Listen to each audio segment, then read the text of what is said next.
I'm going off the rails on a crazy train. Hello, guys, and welcome to another episode of Off the Rails. I'm your host, Kenny, and I'm joined here with my friend. I'm Tony. I'm the guy who sits in the chair pushing all the buttons and makes this thing run. And I am joined with... I'm Ian. I'm the guy who pushes everyone else's buttons to make this thing run. Because what is Off the Rails without a bit of heated debate and almost racial slurs? Oh, no. Nuh-uh. Nope. Not ta-da. Not any-da. Yet. Oh, Moving hey, on. Tony, that reminds me. What do you want to do ta-da? I don't know. What do you want? You didn't know yesterday. I don't know da-da. Okay. It's one of our best TikToks. We did that TikTok. I remember. Yeah. I still writing the high from Chuck No when I just got to smack the crap out of you. Just. That one was pretty good, surprisingly. The funniest part was that the only person without a beard was the one doing the part of Chuck Norris. Yeah. At the time, yeah. Yeah. We all got some good facial hair going on nowadays, Yes, don't we do. we? Yes, we do. Nah, the beard has infected you guys. He has the most trimmed one, though. He actually came out with some pretty good, what do you kids call it these days? Drip? I suppose that's what we're calling. Yes. Yeah, like I had last... some decent drip. It Maximum wasn't drip. last week. It was the week before. He got himself a good cut and all cleaned up, and I was the only one who noticed. Actually, when I went It was to a pick little him up, hurtful. I was like, "Wow, dude, you got You just didn't even notice. He was slick. Maximum drip. Yeah, maximum drip. Maximum Now I'm overdrip. turned up to 11 with my new shirt. Turned up to 11. I picked him up today. I was like, dude, you're throwing off like massive Magnum PI vibes. Leave some women for the rest of us. There's only one woman for me. The rest of the harlots are yours. The rest of the harlots are yours. Wow. Went hard with that one, didn't you? I didn't know you liked your sister that much. Don't have a sister. That's a good way of putting it. That'll be our secret.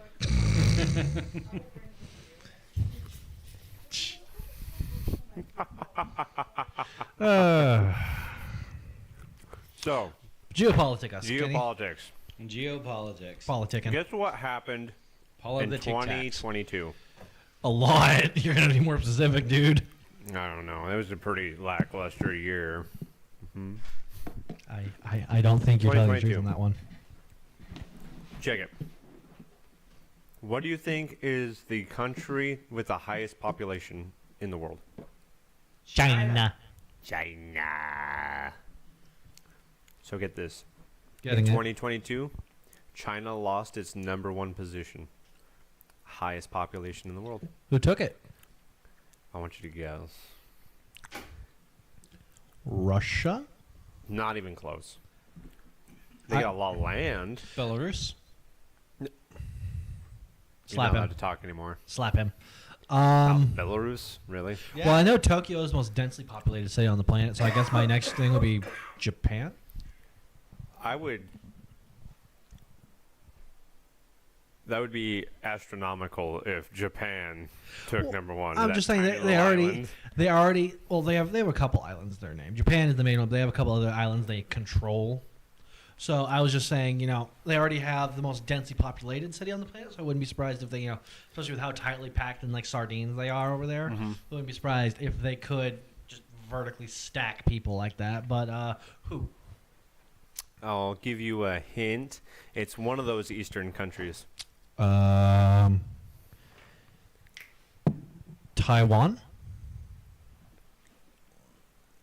No. Thailand. That would be hilarious. A small island like Taiwan. Taiwan outpopulates China. What? Take that. We are China now. Look at me. We are China now. We are China. Because that's what they want.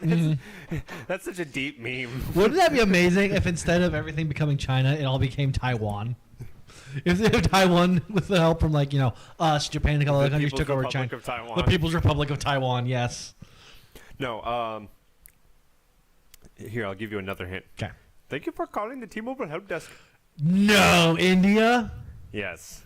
I can see that Wow. actually. India has I become can, the most yeah. populated country in the world as of 2022. Doesn't like China hate them too?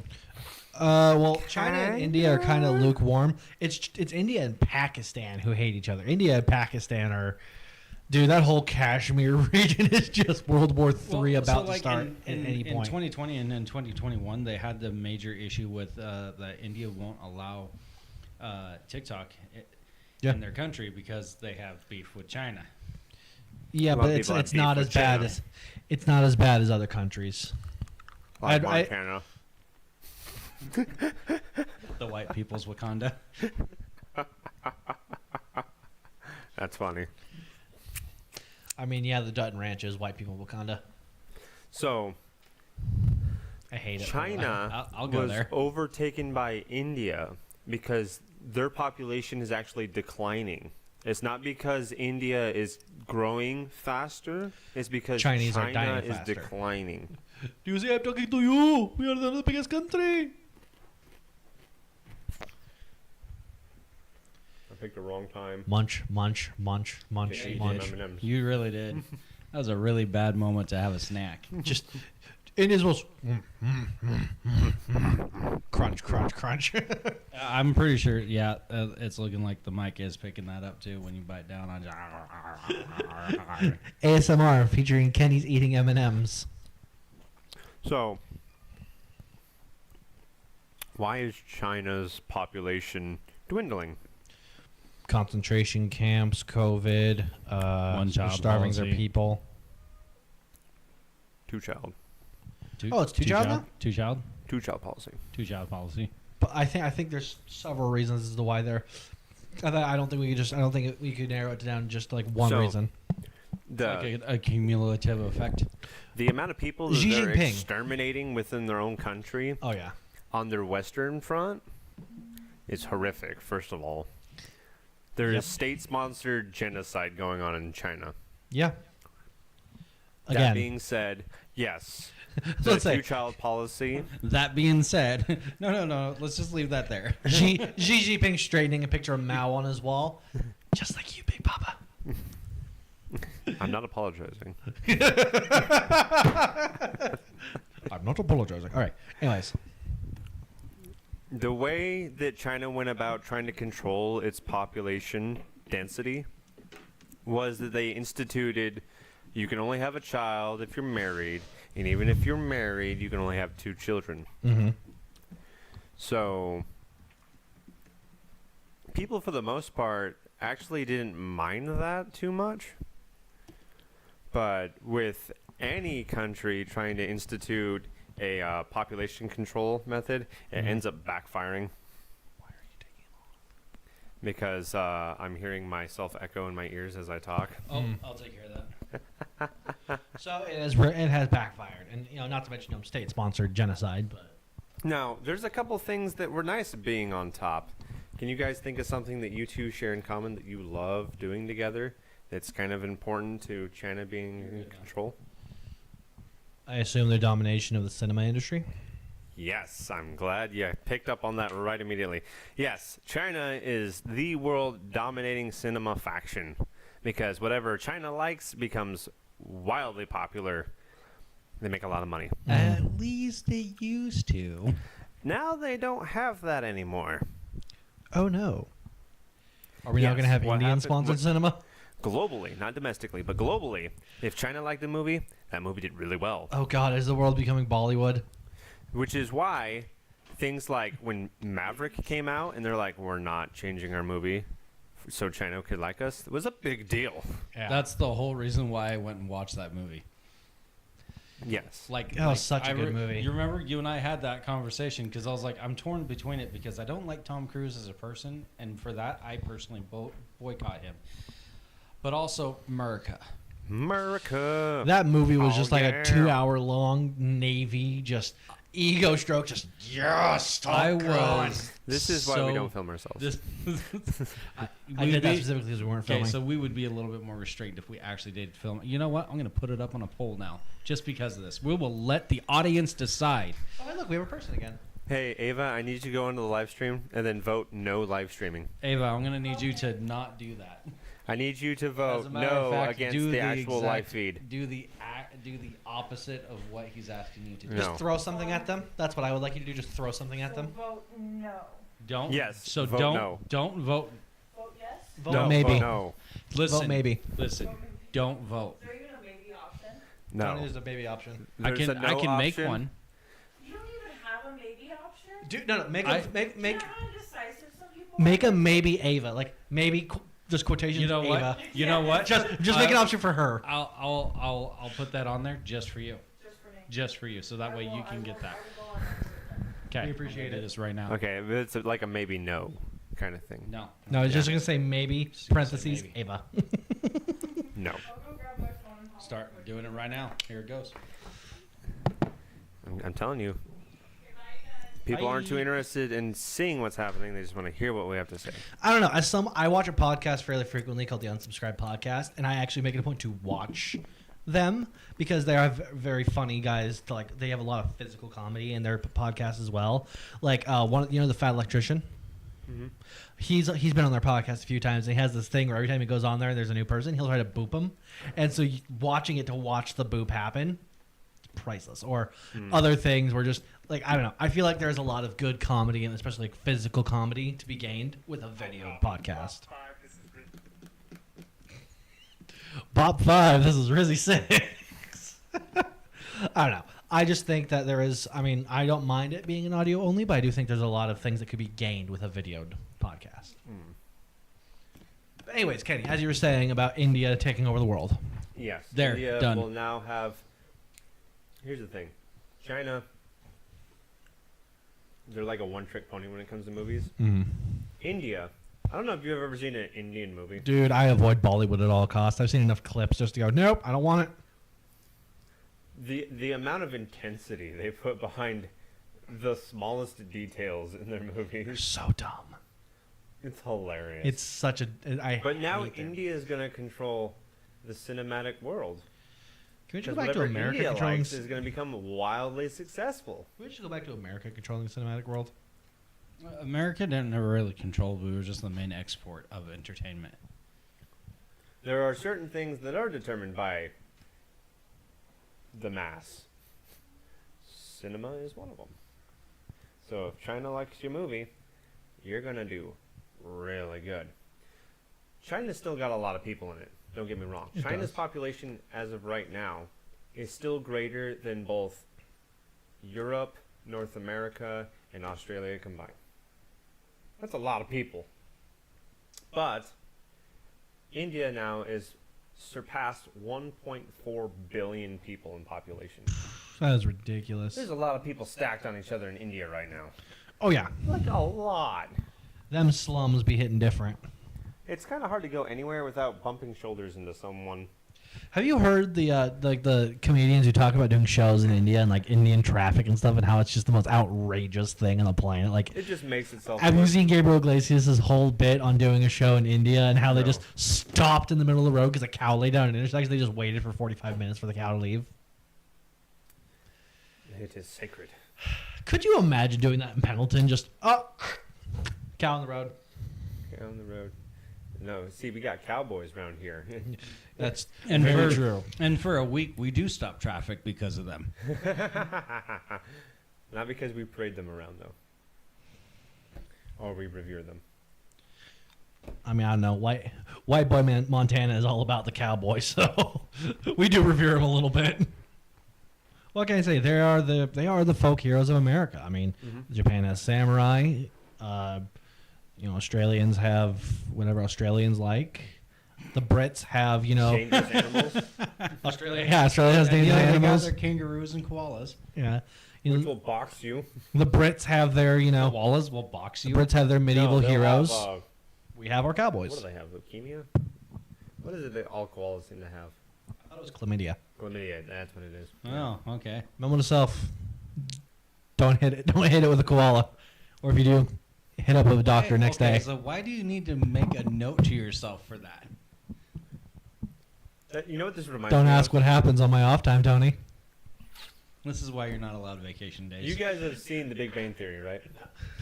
Excuse me, sorry. I mean, technically, if we're going to talk about vacation days, we have a documented thing of where I had to kill you to get vacation days. So Tony's the final boss for PTO. Anyways, yes, Big Bang Theory. There was an episode. Ooh, glad that was empty. There was an episode of Big Bang Theory where. Is it Raj? The Indian? Yeah. Yeah, Raj. He's talking about how they had a weasel that was responsible for. I have no idea if I've been talking because this thing was flayed out, so I don't know if this has been picking me up. He's been registering. Okay. There's an episode Raj where he is a talks registered about there's offender? a weasel or a mongoose, one of the two, that teaches children not to play with snakes. And another character on the show is like, you had to teach yourselves not to play with snakes. And Raj turns to him and says, you had to teach your children not to burn down the forest. Ripperoni and cheese. I mean, every culture's got its problems.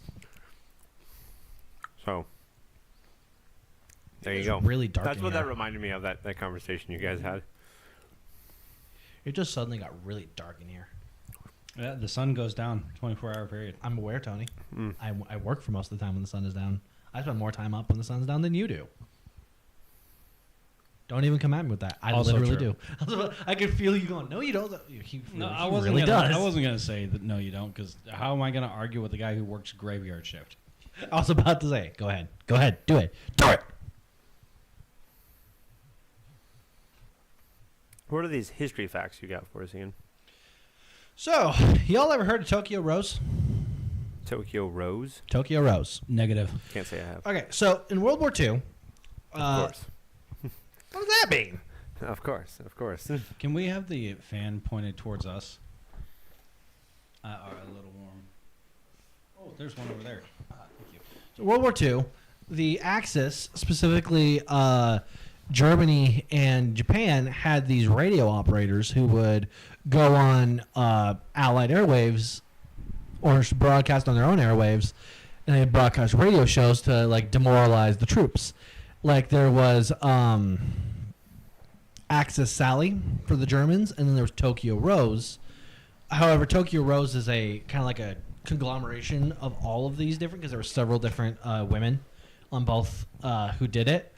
And the soldiers would just call them, oh, Axis Sally is on because it's another woman speaking English to demoralize American troops. And then, oh, Tokyo Rose is on. It's another woman doing that.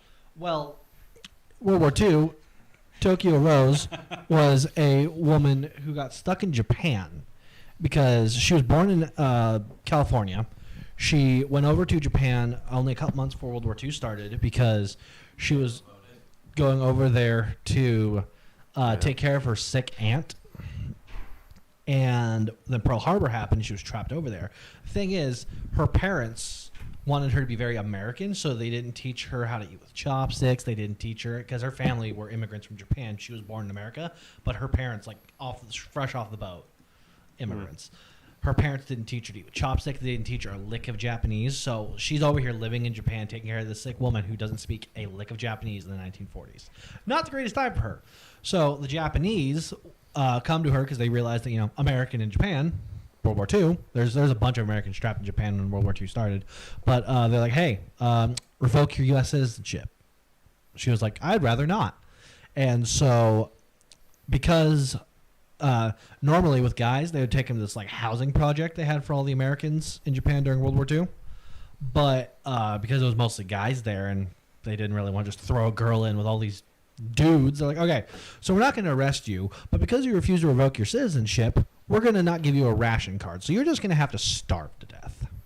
Well, she got a couple jobs, and one of them was a radio operator for Radio Tokyo doing these broadcasts. The show she did, this specific lady, I forget her name off the top of my head, because her name wasn't actually Tokyo Rose, it was just what the Marines called her. She did this show called 0 Hour, and the funny thing was, 0 Hour was actually, she read it on the radio, but it was actually written by a captured Australian major who was a big radio personality in Australia. And what's really cool is that, both of them, her being, born American, comes over to Japan, gets treated like crap. She's like, yeah, I may be genetically Japanese, but I'm full-blooded American, don't like the Japanese. This captured Australian major, not a fan of the Japanese. And so the Japanese would write up these messages to have him, like, read over, and then they'd have Tokyo Rose or this lady read them. The Japanese were not very good at English, and they had so many like grammatical errors. It got to the point where the Australian major was like, this is literal gibberish. Let me write it. You can approve it, just let me write it. But the great thing about this is the Japanese didn't have very good ear for American like sayings and sarcasm. Mm-hmm. And so this Australian major basically wrote this program. So while the Japanese thought they were saying all these, horrible things, he's actually calling them, Americans like endearing compliments. He's being heavily sarcastic about the Japanese and stuff. And then Tokyo Rose, who was, born in America, raised in America, only been in Japan for like 3 months before World War II starts, an American woman, is also like, this is genius. They have no idea that we can just, like, for example, one of the things that they would call Americans boneheads. Yes, because like an American man has ever been irritated when a pretty woman has called him, oh, you bonehead.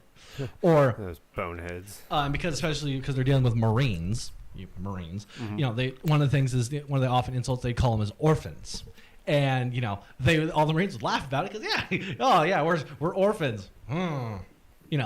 And so they spent the entire war up until Japan was nuked doing these like, they're supposed to be like counter like morale broadcasts, but like 95% of the soldiers who listen to the broadcast reporting actually feel like uplifted and having their morale boosted by 0 hour because they would also play American music and stuff. But one of the things that the Australian major did was a lot of times, because he knew that it was primarily Americans fighting in the Pacific, he would actually go out of his way to not play American music, but he'd actually play British and French music. That way they could still get music, but it wouldn't be American music that would remind them of home too much. So he was still giving them music, and then he would sprinkle a couple American songs in there. Like one of them he did was Tokyo Rose's alma mater, because she went to college at USC, and their alma mater, they actually had a recording of that, so they'd play that on the radio once in a while as one of their American songs. But so there's a whole like counter morale operation going on in Japan's radio system of this Australian major and this stranded American woman just saying, screw it, we're just gonna not actually do it. Unfortunately, after the war ends, the United States gets all hot and bothered about these, like, because apparently Axis Sally was an American who like actually like defected to Germany to like do this. Like she was an American woman who decided she wanted to work with Germany. Mm-hmm. And there was a bunch of other people like that. Now, this specific lady I'm talking about, who was actually the Tokyo Rose trial, because they actually took this poor woman to trial, was not pro-Japan, did all this to not do Japan, wanted to go home, but she wasn't allowed to. Like, she hated Japan.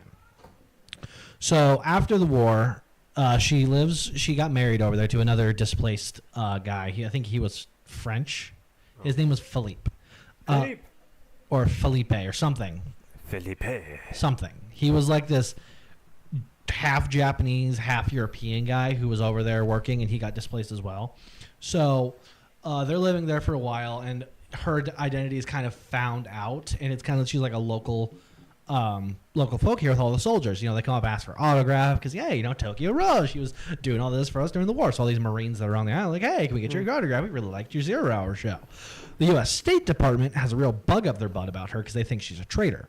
So they send these two journalists over, and they finally bully her. Like, they pressure this woman for like 2 weeks relentlessly. Just, will you do an interview? Will you do an interview? And she's like, I don't want to do an interview. I'm trying to have a private life. She's also trying to get back into America at this point, but it's post World War II America, and a Japanese woman is trying to gain immigration in the United States. So it's not going too hot for her. So because she's not making very much money at the time, her and her husband aren't, she agrees to this interview because they offer her $2,000 for the interview. So she agrees to the interview, and during the interview, they give her a piece of paper and have her sign an official thing saying, I am Tokyo Rose.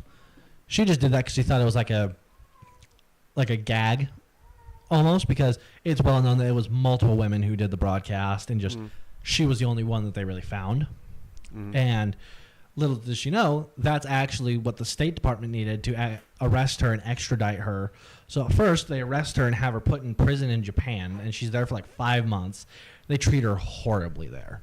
She's only allowed to shower every 3 days. And what's really messed up about this is her shower facility was open to the public, and they would advertise it because a lot of guys heard this really pretty woman on the radio, and so like, oh, come see the naked Tokyo Rose. And so she got looked at by a bunch of people when she was only allowed to bathe every 3 days, and she was only allowed to see her husband for 20 minutes once a month. Just horrible conditions. This poor woman doesn't deserve this at all. So she finally gets out after they bring in a bunch of witnesses that say, hey, this is crap. She doesn't deserve this. And so she gets out, and she gets out, repetitions for immigration to the United States. A bunch of American journalists get all hot and bothered because, like, oh, this traitor's trying to come back to the United States. The only way she should be able to come back is in chains.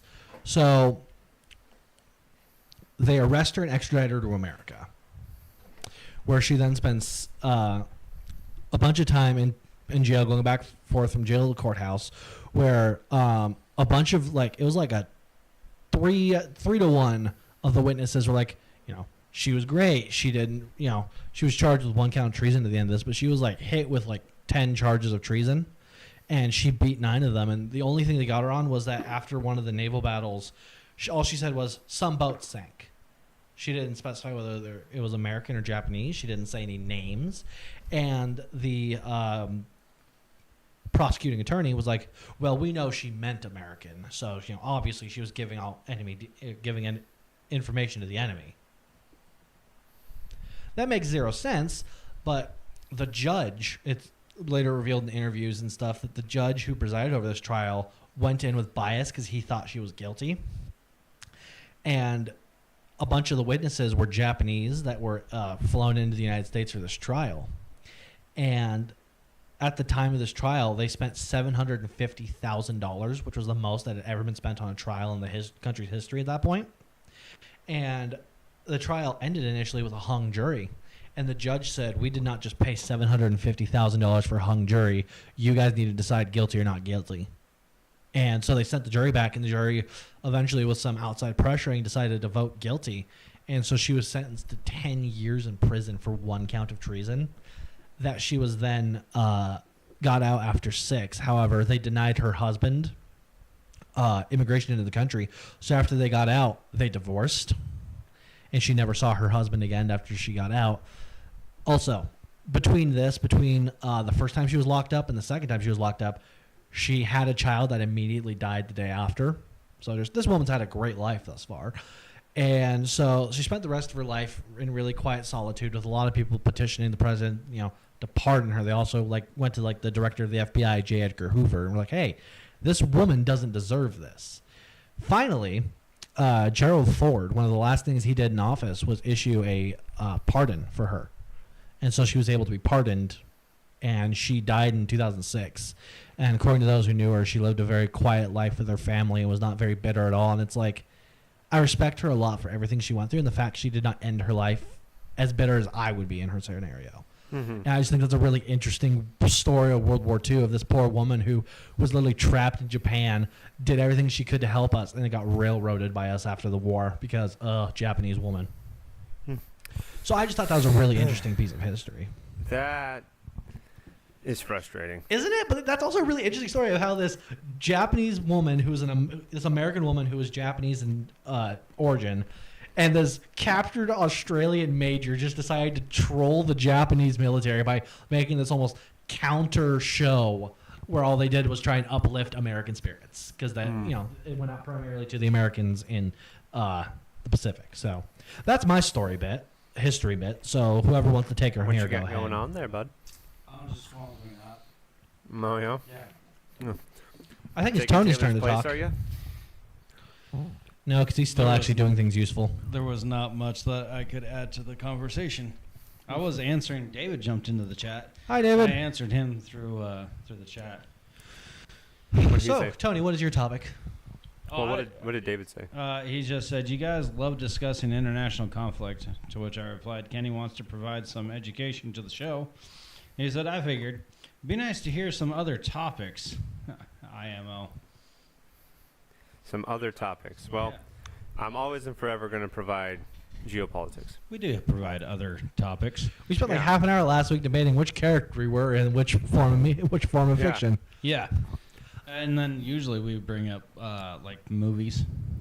Movies. Movies. Okay. There was one time where we debated about which alien, Which Ben 10 alien which Ben 10 alien would win in a fight. Yeah. You can't win, everyone, because we had people complaining about that we took Too long for that. Okay. too long for that. Okay, guys, here's one. The point is that We do other This is our topics. podcast, okay? We didn't ask you to be We here. do. We did. Don't We did ask don't do that. We are not going to alienate and attack our audience, Kenny. I'm not alienating you. Yeah, but we You're also, attacking them. We also did ask David to be here. Did I? Anyways, okay. So, boys, gentlemen, Hmm. got a who would win for you? Who would win? Who would win? Who would win? Let's Who would just win? let's just say a standard warehouse with some Homelander boxes. versus Icarus. I would No. win. Go. John Pernthal's Frank Castle the Punisher, John Wick, and James Bond. Daniel Craig's James Bond. Let's say for because each of them normally are packing a rifle. Let's say that Daniel Craig is packing a rifle in this case. But let's just say he's packing a G36. That seems to be one of the favorites of his. Mm-hmm. So he's got his PPK. Do you want to give him his PPK or do you want to give him the Walther P99 he had in Casino Royale and Quantum of Solace, or do you just want to give him the PPK he had in the last two The movies? equipment that James Bond gets is absurd. Well, and it's usually Agreed. conditional. So you, I'll give him the PPK because he had it in 3 movies, whereas he had the P99 for only 2 movies. So Have give you him- seen the death battle between John Wick and James I Bond? have. That's a really good one. I did not see that. It's actually pretty good. Okay, so let's call it. So actually, perfect. Let's just give James Bond his No Time to Die loadout at the end. He's got a Mark 18 rifle and a PPK. What are you face palming for, Tony? I just put my head down. Oh, let's give John Wick his loadout from John Wick 2, his AR and his Glock. Right behind you is the light switch. Yar. And then let's just give Frank Castle his 1911 and an M4 because that's usually what he's packing. Who do we think has got it? John Wick. I don't know if John Wick takes it over Frank. Like I think James is the first to go. I Unfortunately, think John Wick is a better fighter, well, more versed than the Punisher is. I think he's a better hand-to-hand fighter than the world-class Punisher. assassin versus a really, really good Marine. He's a Marine. Okay, so he's a Marine Raider and a Scout Sniper. So he is up there. He's a bad mamma jamma. I think he's a better shot than John Wick. He's a better hand-to-hand fighter too. I don't know if I don't think I would consider Frank a better hand-to-hand fighter than John. I think they would be pretty close. No, I'm saying John's better than Frank. I think John is a better hand-to-hand combatant than Frank. But I mean, if you look at their shooting feats, Frank is a specifically trained Scout Sniper. He is I would say he is at least a 2-point better. Like if we're rating him out of 10, I think Frank is a 2-point better shot than John. John is a very good shot. He is by no means a slouch. He makes me look like a plebe. But I definitely think that Frank, having all the specific training, especially Scout Sniper training, I think he is a better shot than John Wick.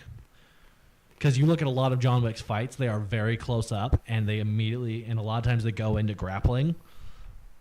Whereas Frank has had plenty of long distance fights Where did you put this fight just now? Is it inside a warehouse? in a warehouse, which Right, means so there's close up. distance. Warehouses are pretty big, dude. Not sniper. Not sniper big, but even rifle to rifle, I'd put Frank above John. I don't know. Like snipers, definitely Frank's gonna outsnipe John any day of the week. It is not even a competition at that point. Because I mean, like, if we're talking snipers, Frank has literally shot from America into Mexico. One shot, one hit. Like, it's ridiculous. I also think Frank is a little more durable than John is. Like you look at did you ever watch the Punisher series on? I watched a little bit of it, yeah. So Frank has gotten some pretty, really bad injuries, and he has walked them off. Like, one of my favorite examples is in season 2, where he got shot 7 times, beat with crowbars, stabbed with knives. He was in the hospital for 1 night, and then he was literally on his feet the next day, sprinting and getting out of an exploding ambulance and dragging a cop out of the exploding ambulance the next day. John survived some pretty intense things too. He does. I just he think fell off a Frank building. takes more. I don't know if I could give an edge to either one in endurance. I don't know. At best, it's tied. I can't write off James Bond either because I think James Bond is just capable of whatever, whenever he needs to be. I don't know. I think James actually loses. I think James loses first, because while he is a very good shot and he's very talented, he's not as good as Frank. Because if if you look at it at the end of the day, Frank and John are very much they're killers. That's their primary thing. Whereas James is a spy. He has a more varied toolbox. So while he is good at surviving, he's good at fighting, he's good at shooting, a lot of training he's had has gone to other things besides that. Whereas Frank and John specifically have had just most of their training dedicated to just killing. I get that, but James Bond is more likely to change the environment for him to succeed. If he can, that's why. And if you did see that death battle, you would have saw that he beat, according to their analysis, he beat John Wick. I feel like they took a couple of things and ran with them a little too far. They took some liberties like they do with most things. That's why I'm not really. I think it's a good fight. Well, I do think it's fair though that he is most likely to change the environment for his success. I'm not Yeah, sure if I've ever seen a scenario where Frank Castle, and I'm not thinking too deeply because it's been a while since I've seen Frank Castle, the TV show. But even as John Wick, I'm not sure if I've ever seen a scenario where either of them have hugely changed the field of battle for their advantage. I can actually give you examples where Frank has. In The gym. I wasn't going to go there. That was one of my last examples, but yes. In season 2 of Daredevil, a perfect example. When he is losing the fight to Matt on the rooftop, he football tackles him through the glass and uses that concussion of Matt hitting his head on the ground and subsequently losing his hearing, His sonar. losing his sonar, take him down.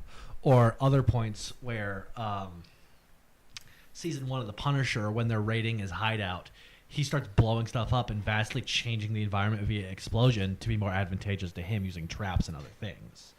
Or like I said, season 2 of The Gym, where he's fighting these Russians in this gym, he immediately starts using weights and creating distance and then closing distance using improvised weapons, using obstacles in the environment to greatly suit him when he initially starts losing that fight pretty badly because he tries to do a push kick and it just bounces off the guy and he's like, oh, crap. And there's been other times where he's done similar things, but he is very well known for doing that. Another good one is in season 1 where he breaks onto a military base. And a group of guys who's trying to kill him bust in the room with MP5s, and he drops smoke grenades and starts hunting them through the smoke. So he does do that. It might not be as frequent or as dramatic as Bond does, but he is also do that. I can't really think of a time when John has done that. Yeah, John's mostly reactionary. Yeah, I think I was a lot gonna of your say, John- examples you gave John does for not do that. Frank, well, also reactionary too, though. Like he will utilize what's in his environment, but he doesn't actively change the environment to give him an edge. Yeah, Kenny's right. Both John and Frank don't normally have a forward plan ahead like that one, with the exception of his hideout, the raid on his hideout.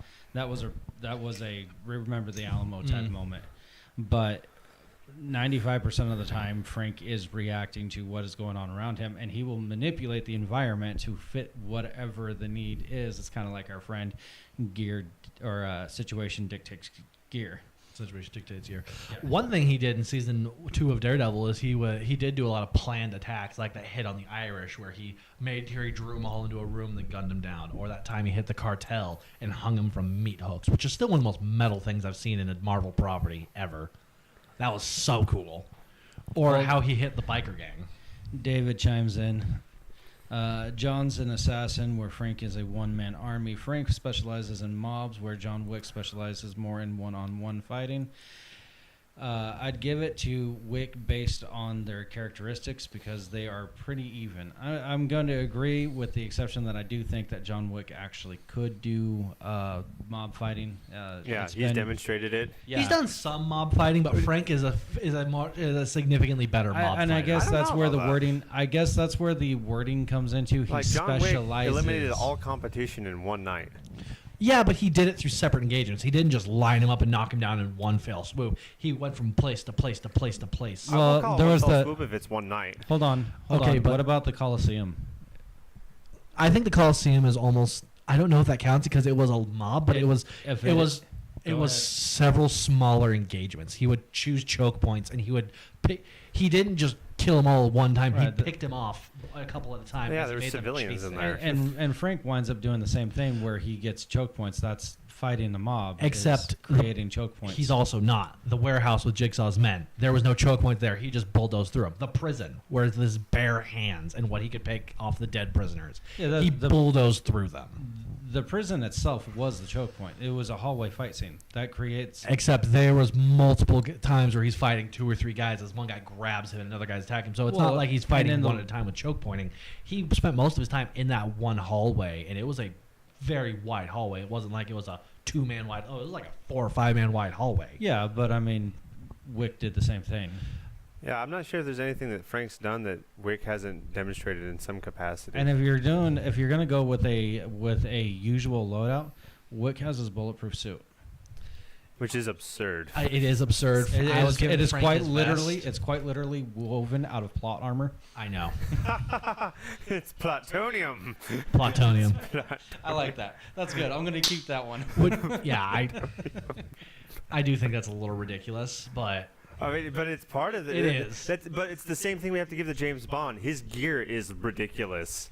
Because what's stopping him from just laser pointing and killing someone? well, that's why I was going with Craig Bond. He's Because got Craig the most Bond has Batman vibes significantly. of the three. Craig Bond significantly lessens that, whereas like other Bonds had much. That's why I went for specifically Craig Bond because he had a much more realistic, less fancy schmancy with his And gadgets. also why he started the parameters with a usual loadout and not a situational, because even Craig Bond has to meet up with Q to gear up according to the situation. I still think it's We're gonna hilarious go with how- their EDC, their everyday carry. That's why. Wick's the only one who's wearing armor. No, Frank wears armor. In every scenario. He is always wearing that black vest, that Punisher vest. Not true. 99% of the time he is. Usually he is. He has to take it off. I mean, it takes rounds, so he has to get a new one every time. Yes, but usually he's wearing one. I have barely. Okay, I'm not going to say barely. I'm going to walk that one back. That one word, but It is like 50-50 from what I can remember. 50-50 on when he wears it, because like his introduction to the hospital, no vest. When Yeah, he he fights had- Matt he had it Murdock, on he's under his wearing the shirt. vest. He had it on under his shirt. You see in one of the fight scenes where his jacket and shirt picks up. You see a vest under his thing, so he's wearing an under the shirt vest on that one. But then from like the end of season 2, all the way through the end of season 2 Punisher, he is 90% of the time wearing his skull vest. Like there's only a couple times when he's not, and that's when he's like specifically doing situational undercover work. I would have to rewatch them to confirm on this one, but even then, you're still only covering. I know, and he does wear a vest, but it's a vest versus like a full suit. So I do understand. I'm acknowledging that Yeah. John has Yeah. more armor than Frank, Mhm. even though it's crap. So I think like if we're gonna label it down, like 51% of the time, 75-25. I'm gonna go 51. You're wrong. Wick gets it 51% of the time. I'm literally saying 1 point that your boy loses. 1 point. I thought you were saying that for the armor. I thought you were saying like Frank only No. wears the armor 51% No. of the time, and I was like, you're dumb. No, I'm going right back to the overall Yeah, fight. I can- 51% I can of the see fight, that. Wick gets it. I could see that. I think Bond takes it the least, but I still think he could. But I don't see him. Oh yeah, Bond will definitely get a couple licks in. But I don't see him beating. I don't see him beating Frank or John in hand-to-hand combat. at If all. you Yeah, keep but looking at it maybe- from the lens of like him trying to brawl the other two, I don't think he's going to win. But he's not going to engage him the same way that these other two guys would engage each other, or him for that matter. I think James Bond would try to engage them in a way that he would have calculated out prior to, or at least mapped out a way for his success before he engaged them. Well, the Matter whole of fact, I'll point- even go as far as to say is the reason why they're fighting in the warehouse is because Bond planned it to be in the warehouse. That's not actually what I had in mind when I propositioned this. My mindset was they each came to the warehouse for a different reason, not knowing what was in the warehouse, and then they just found each other and engaged. That was my thought process behind this. So that way they all So have it's the a elements of happenstance fight. It's that way. It's a completely even. There's no home territory. There's no planned. It's all three. Oh crap! There's a guy. If that's the case, then I definitely double down on my statement. Wick gets it, like 51% of the time between him and Yeah. him and I don't know The if having Punisher. a slight advantage in accuracy is enough to win over Wick.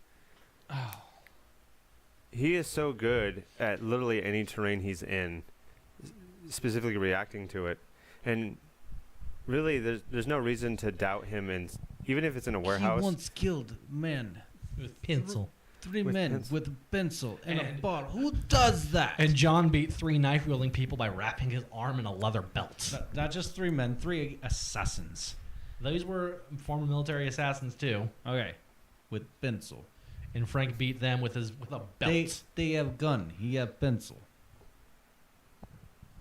I'm just saying Frank has similar feat of beating multiple people with an unconventional weapon. I know. Okay. We're all saying the same Here's thing. one thing John that I wins. could throw in here for you because I'm still just gonna occupy Camp James Bond because I want to. We all have kind of chosen a champion. Here's what I want you guys to do between your debate on, because I feel like I'm not in here anymore. Between your John Wick and your Frank Castle, here's what I suggest you do: is you take key moments in your character's storylines and you superimpose the other's character in that moment and see if they would have done better or worse. For example, when John Wick gets chased up into that museum with all the different weapons and whatnot, could Frank Castle have done that? Built a weapon out of 3 different gun parts? Yes, actually. And successfully killed the guy before he got to the top of the stairs? I was actually gonna say, yeah, Frank Castle actually could do that. He has one of his biggest things is improvised weapons. Like he really does embody the one mind any weapon mentality of the Marine Corps' McMaps program. I watched a whole thing on Frank Castle's fighting you and style. your outside media.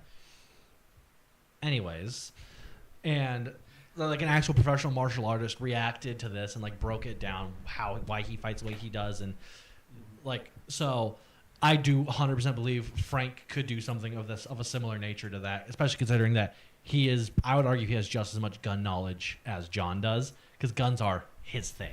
He is the gun guy of the MCU. He absolutely could build a gun spur of the moment just like that one and have it work in time to be able to kill someone. And he is, I would say he's almost on par with John Wick in his improv weapons. Yeah, and that one I would say that If they're not equal, it's if it's not this, it's this. Wick is probably more calculated in his proficiency of what he can grab. Like the knives, for instance. Mm-hmm. I don't see that John would be able to. I'll even take it away from the knives and just go to the book. I don't think that John would have been able to take out Frank would have been able to take out the giant with the book the way that John did. No, but Frank would have done it some other way, because Frank Yes, has experience but- fighting bigger people. Like Yes, that. but not as fast. It would have been more of a fight between the giant and Frank than it was between Wick and the giant. Fair. I will definitely say Frank will be one of the hardest people John ever has to go John hand-to-hand is with. definitely retiring after fighting the Punisher. John is not walking No, away I'm from this done with well. this. I quit. I don't care who comes after me anymore. Screw the dog. I'm done. Although It's not worth it. I can't picture a universe where Frank, who adopts the fighting pit bull and is always, very pro dog, fights John Wick, who's avenging a dog. I can't see a universe in which they don't end up allying to some degree.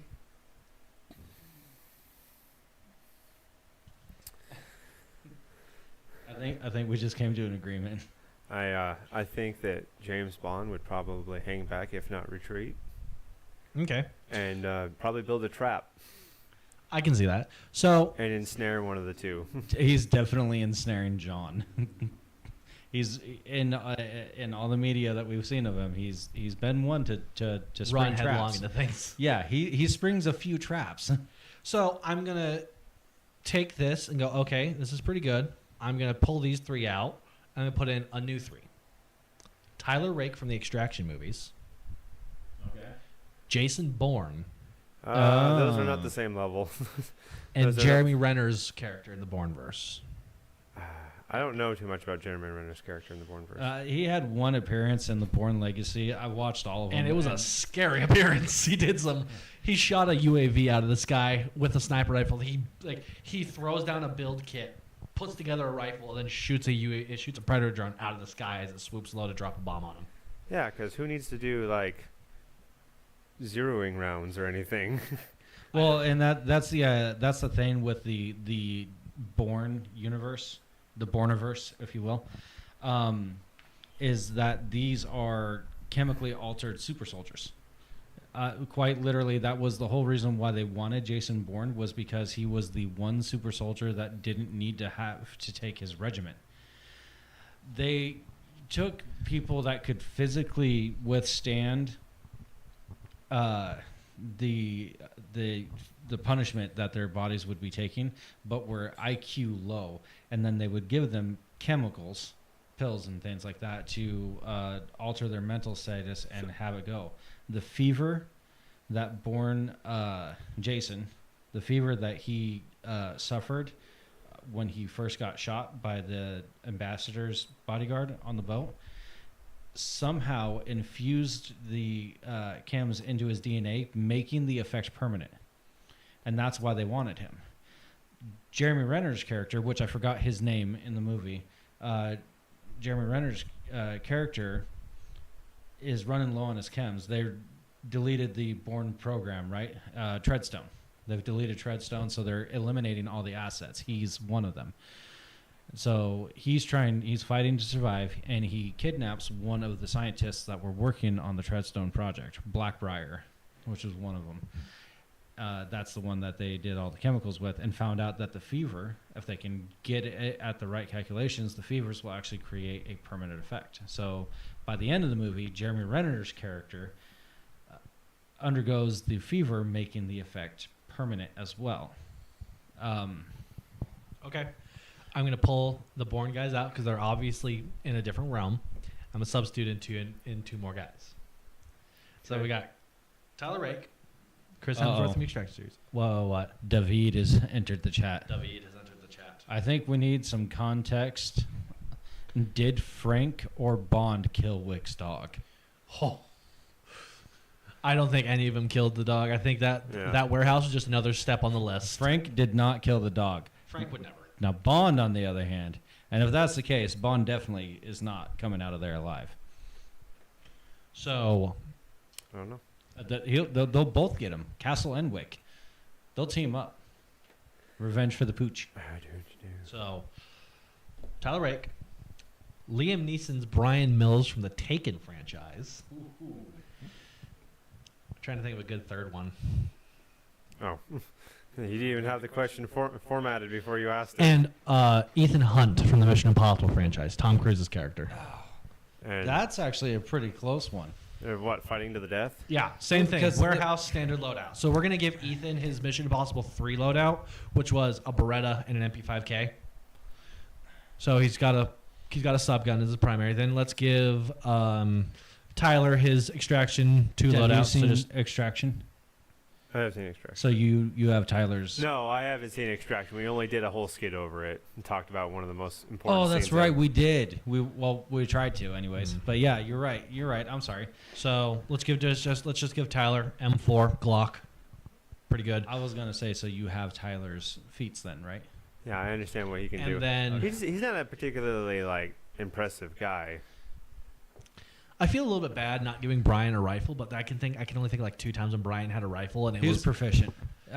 he's proficient, but he doesn't usually carry one, so we're just gonna give him a pistol, a knife, and that's it. Yeah. Even though that's ballistically inferior, he's beaten people with rifles before just with his knife and pistol. So Ethan versus Brian versus Tyler. Who do you think gets it?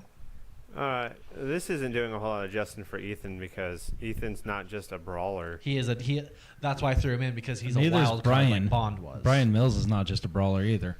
But he's more of a brawler than Ethan is, though.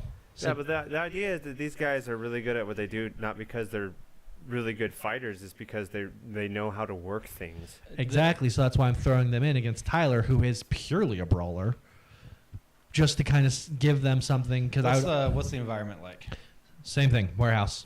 Warehouse? Warehouse. A warehouse is the most neutral ground I can think of that still gives opportunity for cover. Because if you put them all in a field, then Tyler's just going to shoot them both. Arithmetics word puzzle says whatever. What's up, dude? How are you? Like, whatever, That's guys. what literally he just says whatever. That's like your opinion, man. Yeah. So So Brian Mills is one that would actually like not only alter the environment around him, but he would also change the venue to Mhm. provide a deception and outsmart his opponent. Yeah. And especially against a brawler like Tyler.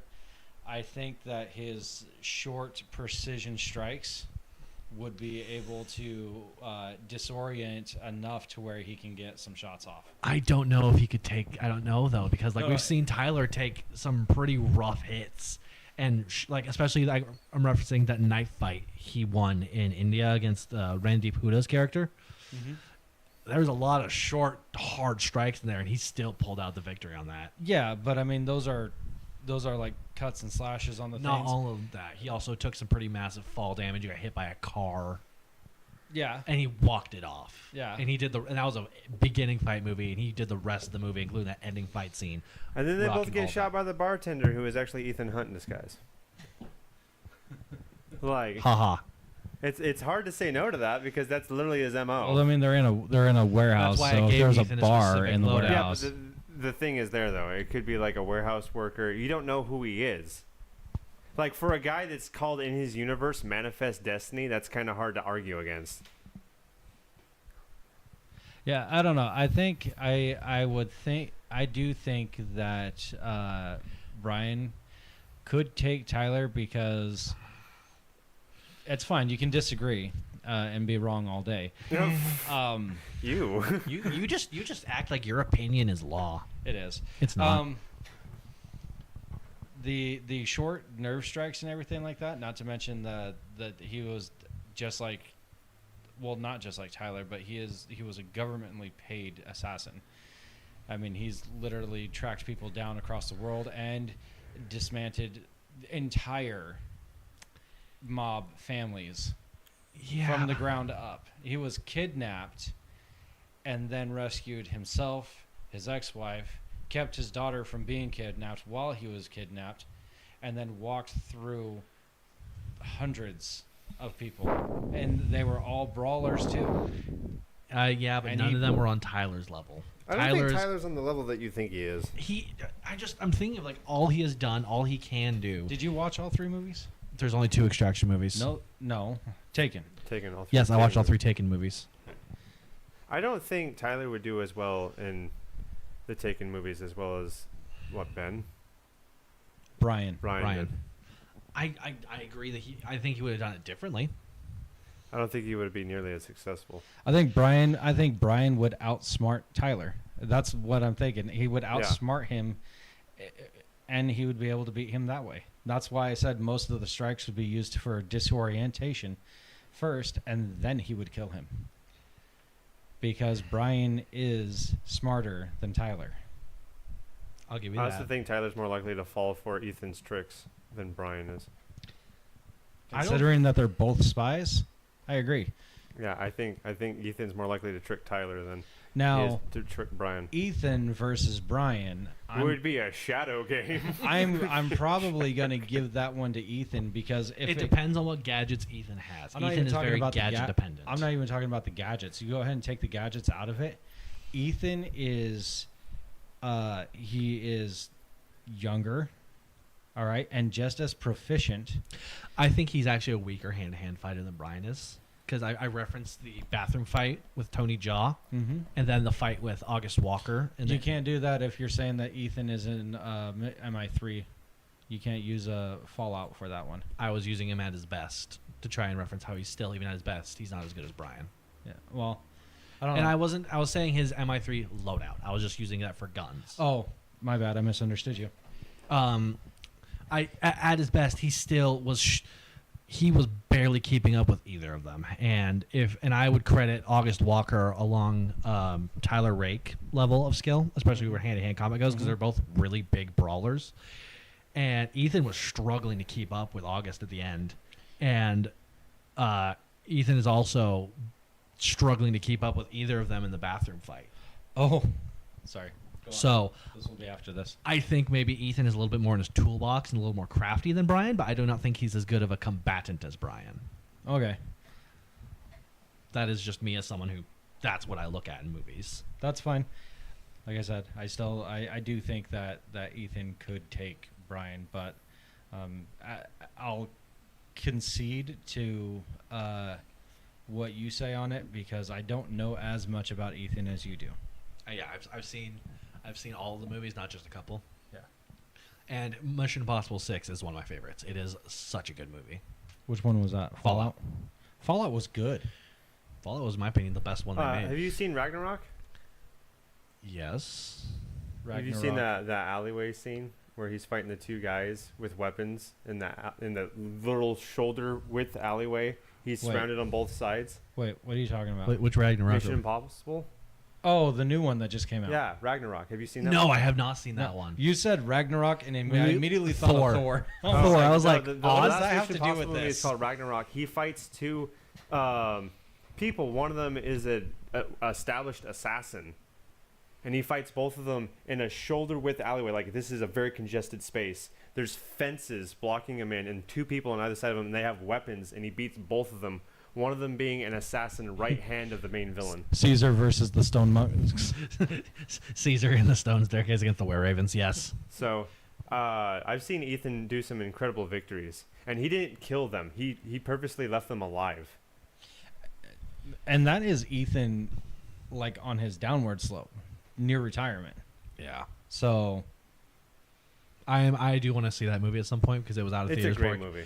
I liked it. by the It was time we had money, it wasn't showing in our theaters Yeah, anymore. by the We were time- so mad. Okay, now that we're taking a break on that one, let's go ahead and catch up on the comments. David says, "You guys see the video where Cell from DBZ kills John Wick's dog? Vegeta is scared for him. No. Have not, but I will look for it now." I've seen it. Yeah. YouTubing after this.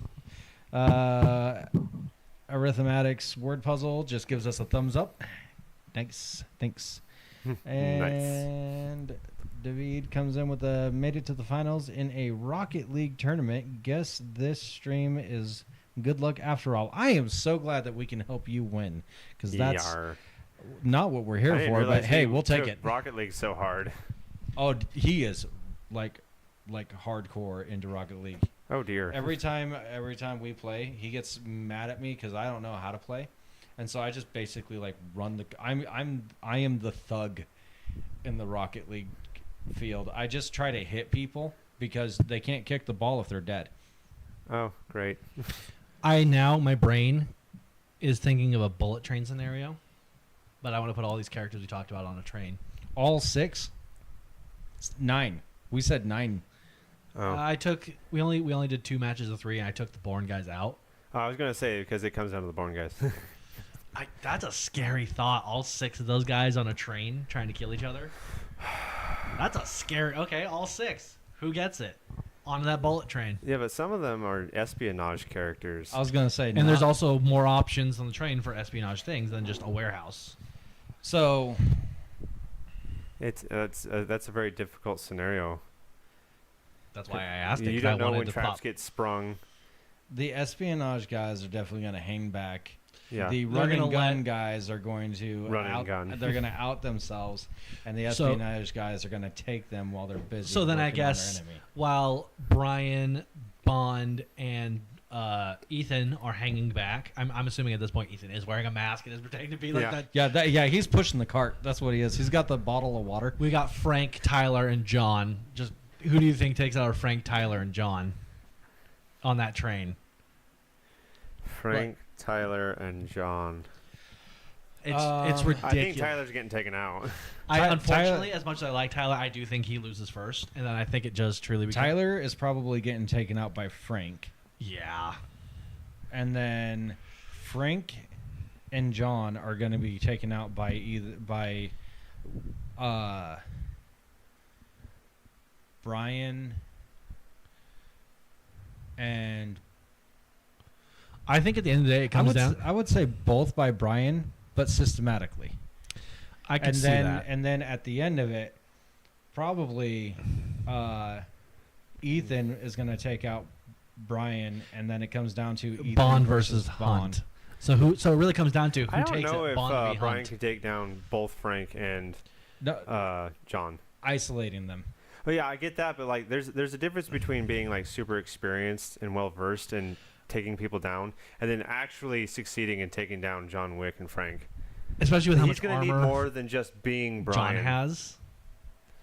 That one would come down to a hand to hand. Like they would take Frank easy. I don't Or know. he I could- don't think he would take Frank easy. Frank is a significantly more skilled opponent than Brian has ever faced. No, on no, screen. not hand to hand. I'm not talking about that. I'm thinking that Brian would shoot Frank without him noticing because he He would have to get a lucky headshot in because if he doesn't get immediately drop Frank, it's not going to be enough. to Yeah, stop but that's him. not asking it's too much from Simply, Brian. especially on a train.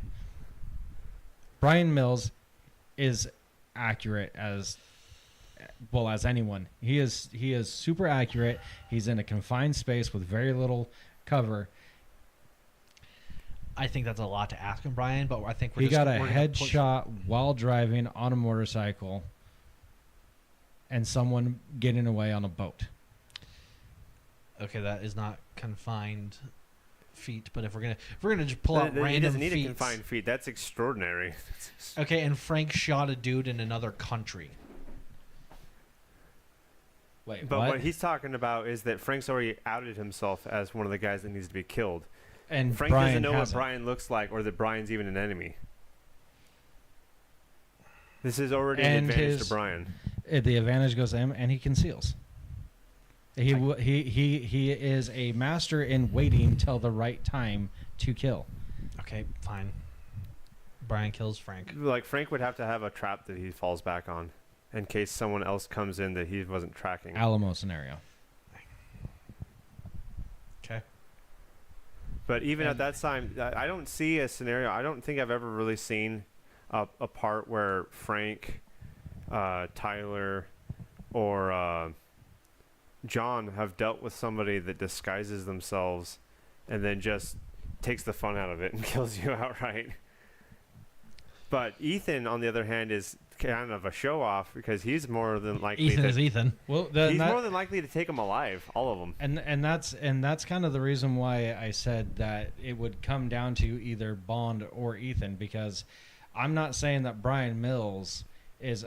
I mean, the last match I gave it to Ethan. Then I'm not saying that Brian Mills has what it takes to be able to take out people that are literal masters of disguise.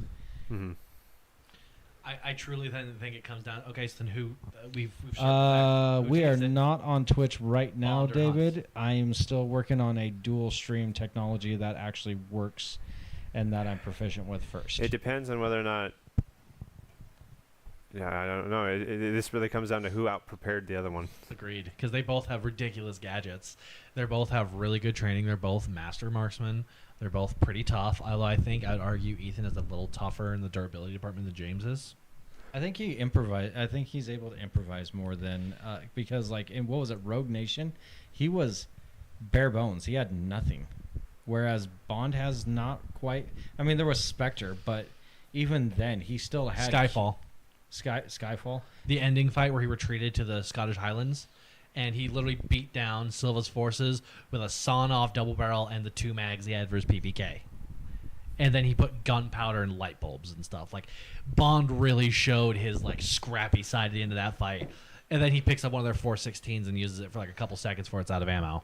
We're putting people into this ring that don't fight the same way, and it's kind of unfair for a lot of them. Because Yeah. if we just put the guns away, put boxing gloves on people's hands, Holy crap, that would be a good fight. Tyler this, wins. This would be a different. I don't know. I don't think it'd be Tyler winning. You don't think Tyler wins on that one? I don't think Tyler wins that either. With boxing gloves, I mean, it's kind of hard to Yeah. grapple with boxing gloves. Yeah, but a lot of these guys are still proficient in striking. I think that Ethan and James Bond are going to have a much tougher time in this scenario. So it depends on the scenario because these guys are good at fighting, but that's what they do. They fight.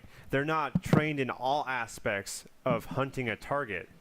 Frank's really good at shooting people. He's really good at finding his target and putting a bullet in them. But that's all he does. He's not proficient at other forms of combat. He doesn't do He's proficient in espionage. explosives. He doesn't do proficient hand-to-hand. disguise. You're There's right. so many more forms of combat that Ethan and James Bond are good at that add to their toolkit that allows them to surpass people like Frank or Tyler, especially. Well, They know so much more about it. They could go in and make a world leader in some third world country look like they died of natural causes and then input a new leader. That's something that Tyler can't do. That's something that Frank can't do. Brian's the only person that could come close to those two in that type of thing. Now, when it comes to like sitting in a ring, gloves on, and you're boxing for your life, Ethan and James Bond would probably lose. They're not gonna have a good time with that. But if we take them and put them in the world and give them their toys, Ethan and Bond are going to have a lot more options to be lethal. Which is why you need to try to level the playing field. Which is as what I've much been as trying possible. to do. Confine space, even The confined relatively. space doesn't affect those two characters, though. I mean, they can disguise themselves. No, that's what I'm talking about. Those Yeah. two aren't. It's not a drawback being in a confined I'm space. just saying. What I'm saying is that if we can take away the magical face shifting mask on the whole thing, then it just comes down to them having to improvise with the surroundings of them. Deception is part of the fair Combat. fight. Mhm. So I think that Also, there's no such thing as a fair fight. And also, I agree. they do make mistakes. We've seen several times in these movies where these guys screw up. And Ethan, James, Brian, the bathroom scene that we reference so often. and that's part of the reason why I picked these three guys, John, Frank, and Tyler, is because if these guys do slip up, show their hand, they will be punished for it by any of these three. I'm kind of looking at like scalpels and hammers. If one of these scalpels slips up, which they are all apt to do, one of these hammers will punish them for it. You know, Ethan tips his hand in front of Tyler. That's like the August Walker versus that's like the Henry Cavill versus Tom Cruise fight again. Ethan won that by the skin of his teeth and gravity. He should have lost that fight if it wasn't on a cliffside. And so if Ethan, if his gadget, messes up and Tyler catches onto it, Tyler will punish him. If James slips up and Frank catches it, James is skilled, but he's not Frank skilled in those certain Ethan's things. not likely to fight in a brawl unless he has to. That's what I'm Otherwise, saying, though. If he tries to do something and slips up, That's he what- will be punished for That's it. why he's known as the scalpel. Mm-hmm. He's not likely to fight bare knuckle unless he absolutely has to. Mm-hmm. And there's typically several steps that he would have to flounder before he gets to a bare knuckle brawl. Several steps. Just like in Ragnarok, he was taking people down constantly with sleep gas. Like that was like his tool of choice throughout the entire movie, was constantly using sleep gas and a rebreather so that he didn't have to be affected by it. And that's kind of hard to fight in a train car. Some guy that just decides Gasses to fill you, the yeah. gas, the whole car with gas, and he's like, it doesn't affect me. That's difficult to defeat. Agreed. Even if Bond, because Bond's a wildly hard to narrow down scenario. I look at Bond. Okay, so if we're gonna call Brian a scalpel, I think Ethan, and Bond are more like multi-tools. They have such a vast arsenal Of course. that they can just pull so much crap out that I think it's almost unfair then to call them scalpels as well, because they're so varied that they almost are like Leathermans. Because like Bond can use an ear piercer and then have earbuds in, Yeah. and just watch as everyone wails in pain because their ears are rupturing from the sound of his watch, and then shoots everyone, and then boom, that's game over. That's something that these guys don't fight. Just the way their stories are written by virtue of who they are. We don't see John Wick fight these kind of guys. We don't know how they would do against these kind of guys. We don't see Tyler fight these kind of guys. We don't see Frank Castle fight these kind of guys. Which is why I asked the question. It's so interesting to think about how they would fare. Unfortunately, not too good. Yeah. Just because it's difficult to imagine them being able to focus through these kind of things. I have no reason to believe that Frank would survive sleeping gas. I have no reason to no. believe that John would survive sleeping gas, and I have no reason to believe that Tyler would No, survive and sleeping gas. none of them carry gas masks as their standard loadout. I can only think of one time where Frank has a gas mask. But, so gas masks are not a part of their standard loadout. So, yeah, I would agree that they would have nothing to counter the sleep gas. It's you just look at it like one's really entertaining to watch. You take this guy who's strong, he's brutal, and he's really good with guns, which names 3 of those guys right there. And then you watch him just steamroll a storyline. That's really entertaining. But if you think about who's more proficient at taking a life, who is the most proficient at taking lives, should they want to, because Ethan's got a no-kill policy Since for the when? most part. There's not a whole lot of times where he's killed people. Oftentimes he leaves people alive. I can think of several times where he's killed people. I was gonna say, but didn't he kill people in MI1? He's killed people in most movies. He's usually a pretty killing guy. He's usually packing something. Yeah, I get that. Even in Ragnarok, he was killing insurgents that were coming after him. Mhm. But when he's doing his operations, he oftentimes leaves people alive. And he 'cause only dead- kills them if the mission dictates that their death is the success of the mission. It's Otherwise, he doesn't kill people. it's because dead bodies make messes. Yeah. That's why it Um, creates unwanted attention. But Bond and Ethan and Brian are really good about killing people without being big, strong, burly dudes that are just good with guns. Because I'd argue they're not soldiers, they're spies. Yeah, but they're more than just soldiers. They could be a soldier if they wanted to, but they're more than a soldier. They're more proficient at a wider field of things that make them deadlier as an opponent. Mm-hmm. Because if they wanted to fight, it's like, for example, it's my opinion on the Hulk. Hulk is really good. He defeats a lot of people in comic books, but there's also a lot of dumb idiots that decide they want to fight Hulk in a brawl. And that's why his kill count's so high. Mhm. Is because too many people think, oh, I can defeat the Hulk. I'm going to fight him at his game. And they try to, like Doctor Strange. Mhm. In World War Hulk, Doctor Strange siphoned the power of an elder god. And it was like, all right, I'm going to brawl you, Hulk. And it was like, of all the things you could have done, Doctor That is Strange, the to worst. defeat the Hulk, you decided to brawl him? You're playing his game. These other 3 guys, Brian, James Bond, and Ethan, would not play their game. They would play their game. They would not play their opponent's game. They would make it their game. It's like, I get it. You're a scary dude behind the trigger of a gun. I get it. You're a scary dude with hand-to-hand combat. But I'm not going to play that game. And unfortunately, these other 3 guys, Tyler, Frank, and Ryan? John. Or John, aren't too proficient at fighting other avenues of warfare. So that's why we've already agreed they're out and dead. So that really Yeah. does leave it to Yeah, we agreed that the soldiers would die first. I don't- the hammers would die. I don't know if Brian. I really don't. I don't know if Brian is good enough to detect the deception. That's why Right, we already and that's wrote why him. That's we- why we've really been comparing Ethan versus Bond for the past little bit. Yeah, we don't know who would really take we it. eliminated the soldiers first. Then we said that Brian would be the next to go. Because Brian just doesn't And play then at it that comes- level. Yeah. Then it would come down to It depends. Bond He versus might. Ethan. I don't know. But if I was to pick someone from the crowd, that wasn't either Ethan or James Bond, I think Brian would be the first person to detect a deception.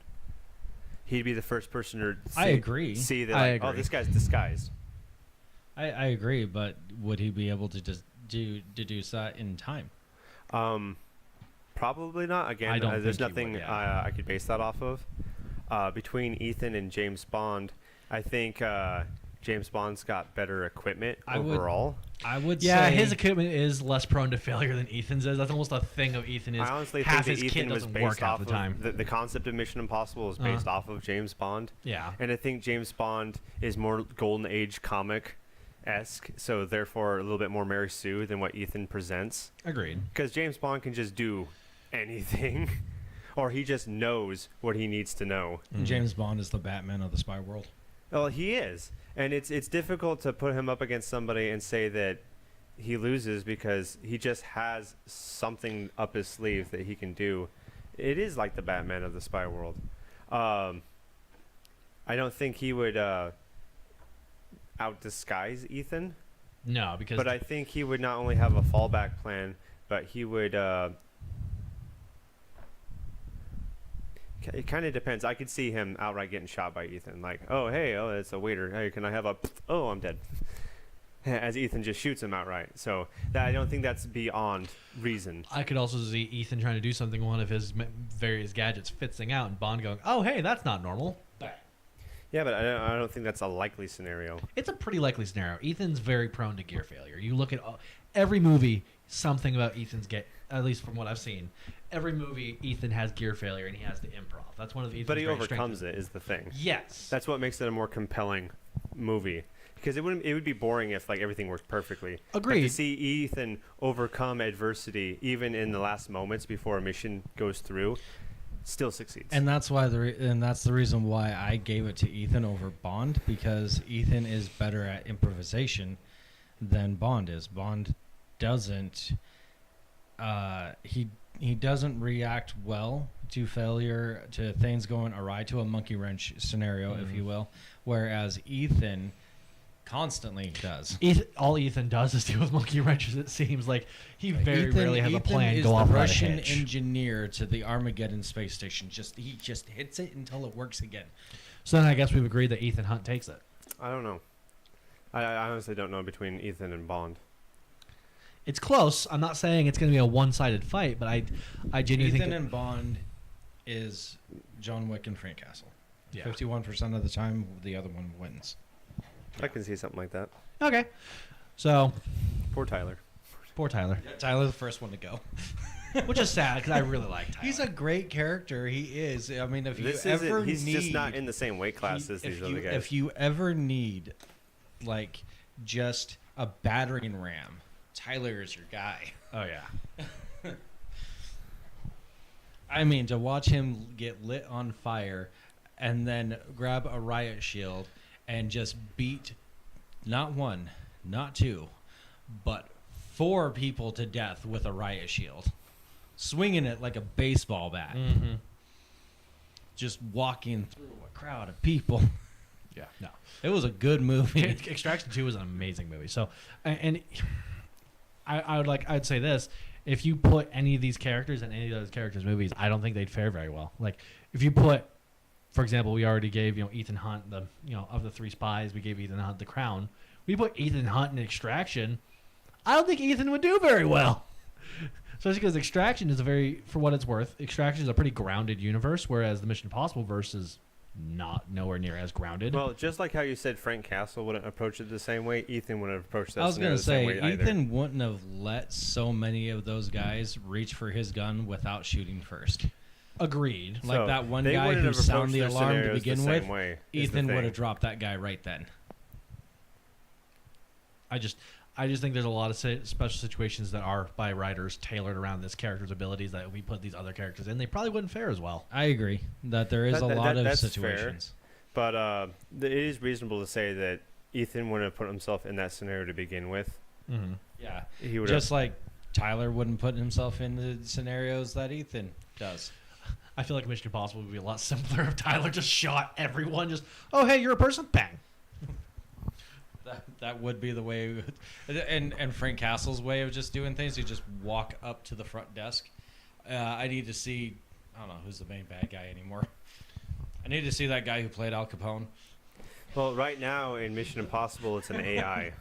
It's hey, I need to see your computer, and he just goes up with a hammer. Just We don't know. They don't know the computer is the thing though.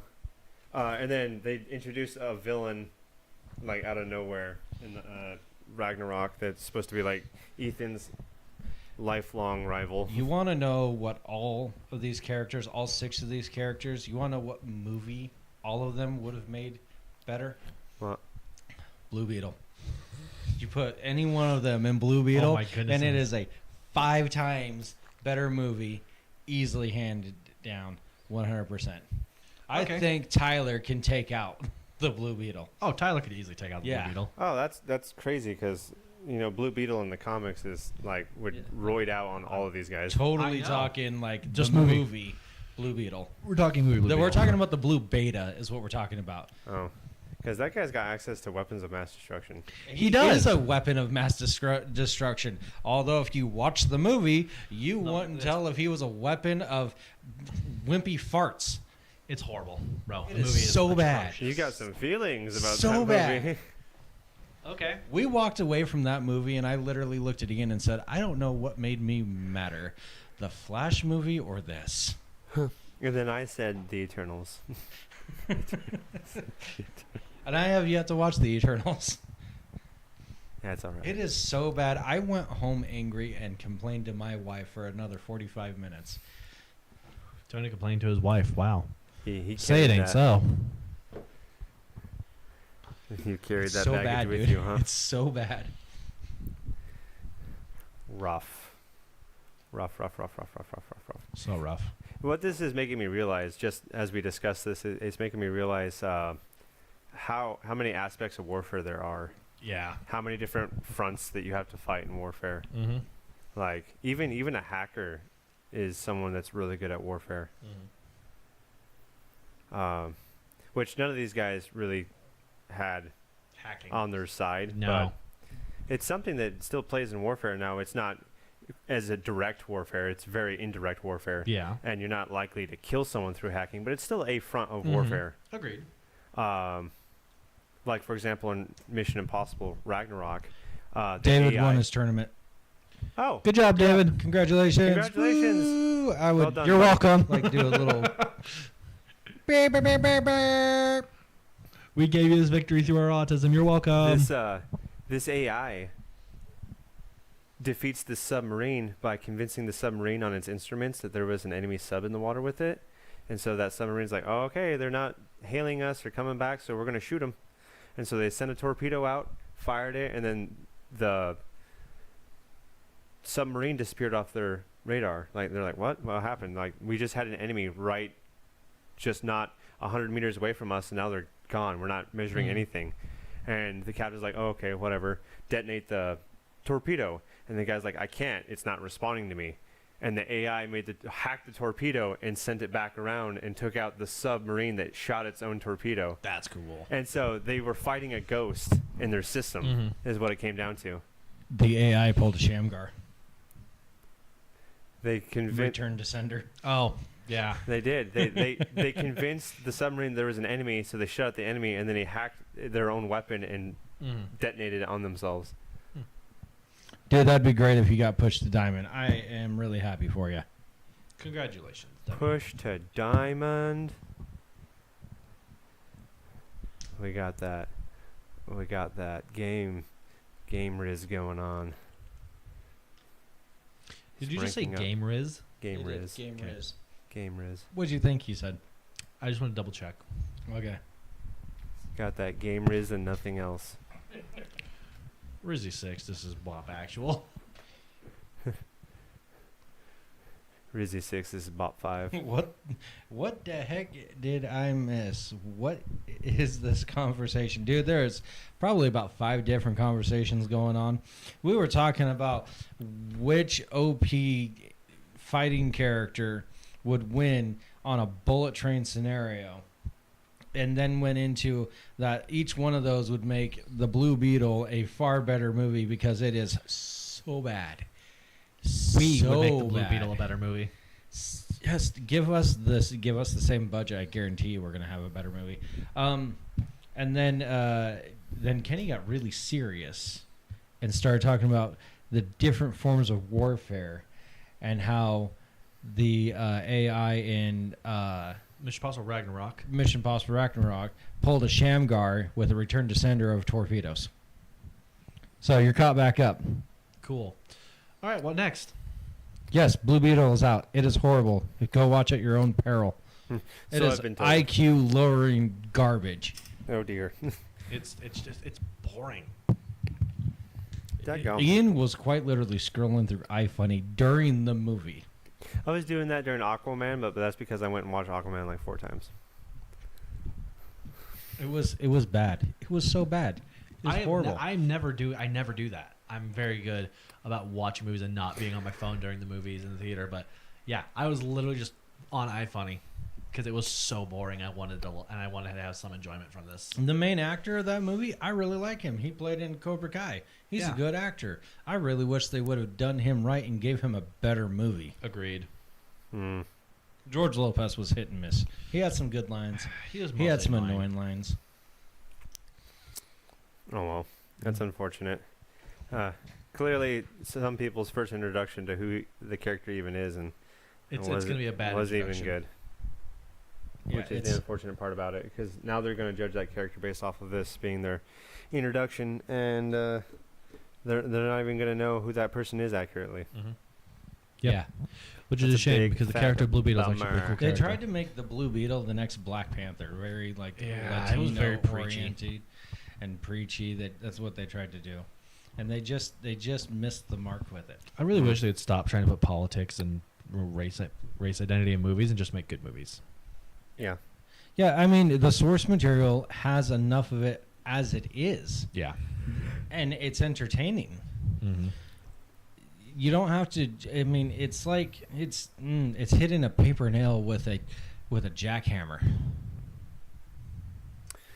Well, that's overkill. That's what I'm saying. Overkill. He says, I will. I'm used to being disappointed this summer. I even watched the live-action Full Metal Alchemist. Oh, why? The live-action Full Metal Alchemist movies Because believe it or not, out of boredom, and it was an experience. the live-action version of Mob Psycho is pretty good. Really? Yeah, David showed it to me, and it was actually surprisingly good. The live-action Mob Psycho 100. The Blue Beetle is part of the James Gunn. Unfortunately. It's not going to get any better. Yeah. So some of these live-action animes, like Mob Psycho 100, prove that you can have a live-action anime, and it was okay. It was pretty good. All right, here. Theory time. Not theory time. Discussion Theory time. Iceberg. Yeah. Not How theory deep can we time. go? This is going to be discussion Controversy. time. Here we go. Goes deep. All right.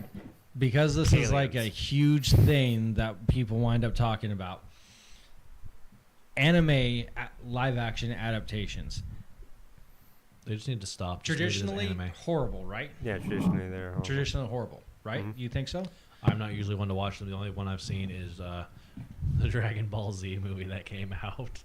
Ooh, a bad introduction to it. And I'm not an All anime right, guy. so here's my thought, and you guys can argue if you will, and that's perfectly fine. Here's my thought. I think what they're doing wrong with it is the concept can still be done right.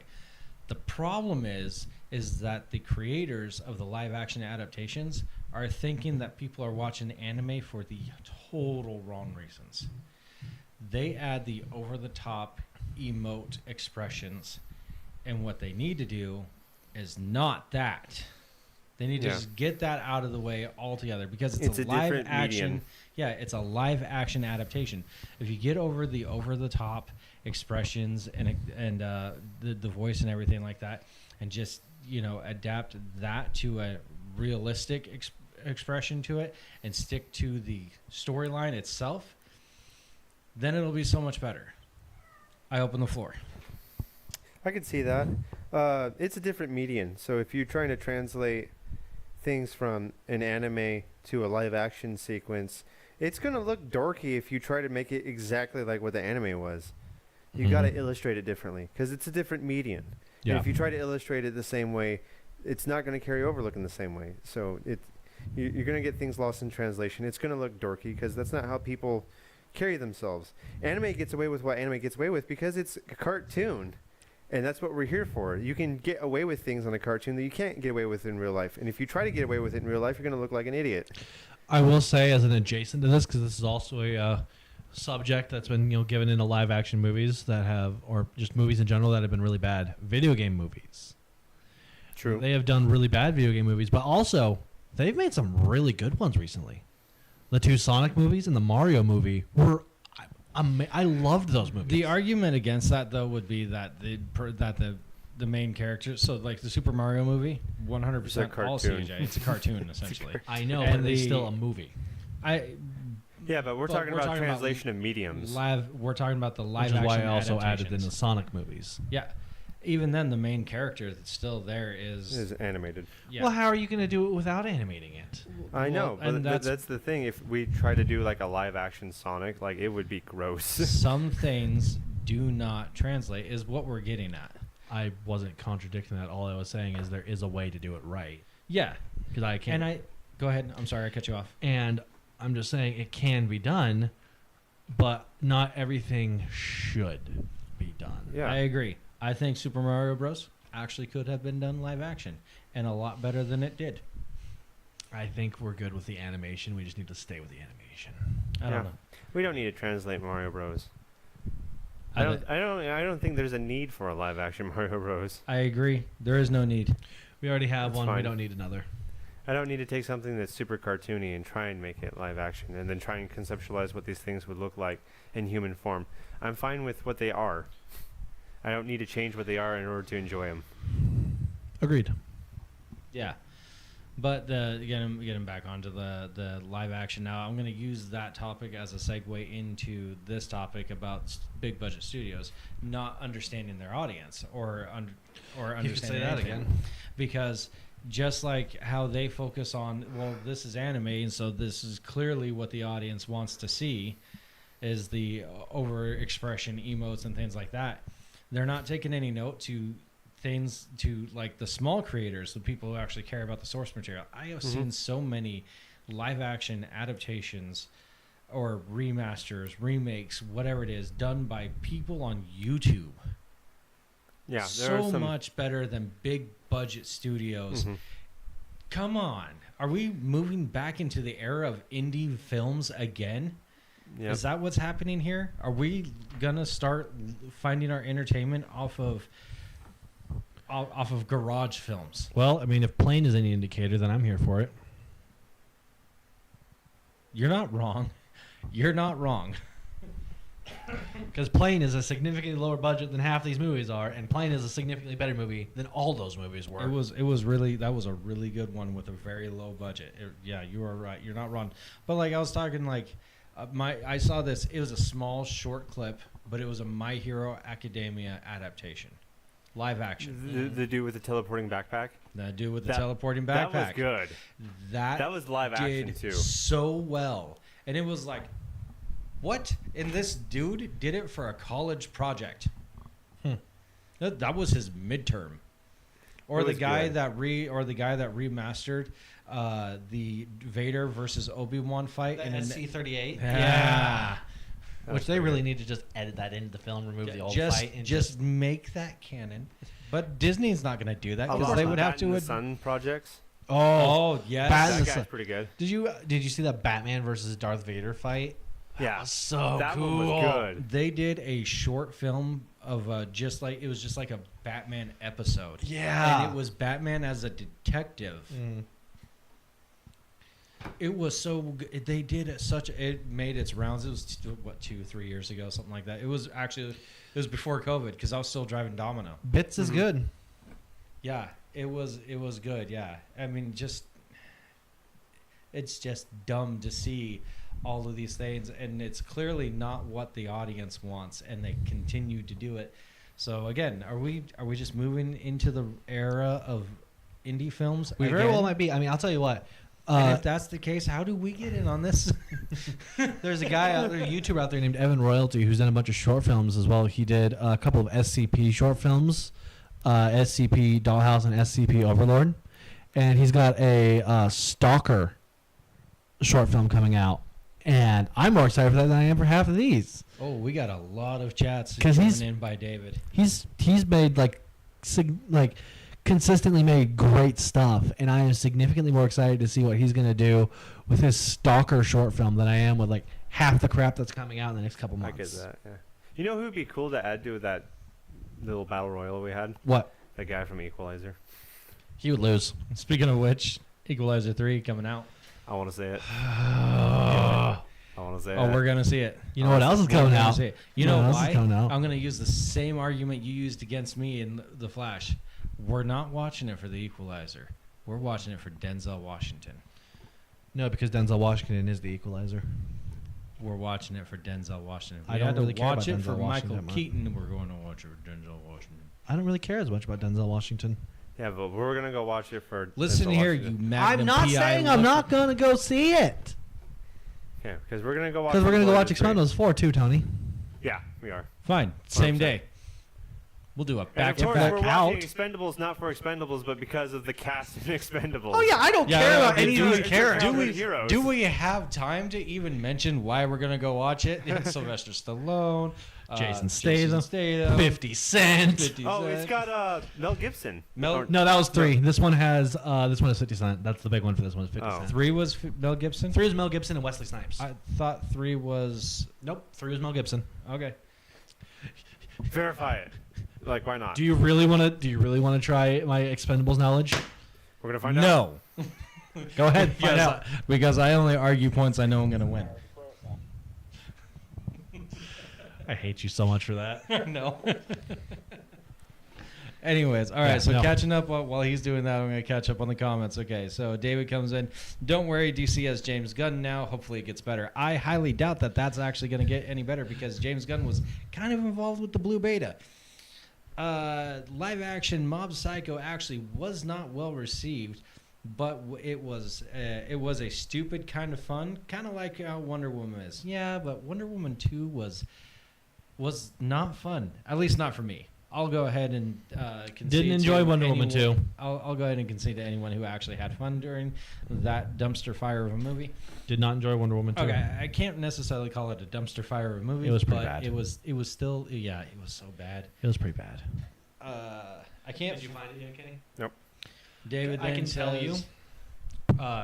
Expendables 3 had Gibson and Snipes. Expendables 2's big thing was that it had Jean-Claude Van Damme and it had Liam Hemsworth. And then Expendables 1 was pretty small. It didn't the He biggest is in Expendables 3. the biggest villain character, the biggest villain actor I can remember from Expendables 1 was Steve Austin. Stone Cold. Yeah. Yeah, I Who was fought Randy Couture and lost. Oh, Ronda Rousey was in Expendables 3. Yeah, I wasn't gonna argue. With, There's with Ian also on that one. Zorro in Expendables 3. Yeah, Yeah, Anthony Banderas. Antonio Banderas. I was about to say, please try my Expendables no, knowledge. I wasn't going to. All right, then David says I can't find it, but there's a few live-action Death Note movies made in Japan, and they pulled it off really well. Well, of course they did because they actually It's listened to Japan. their audience.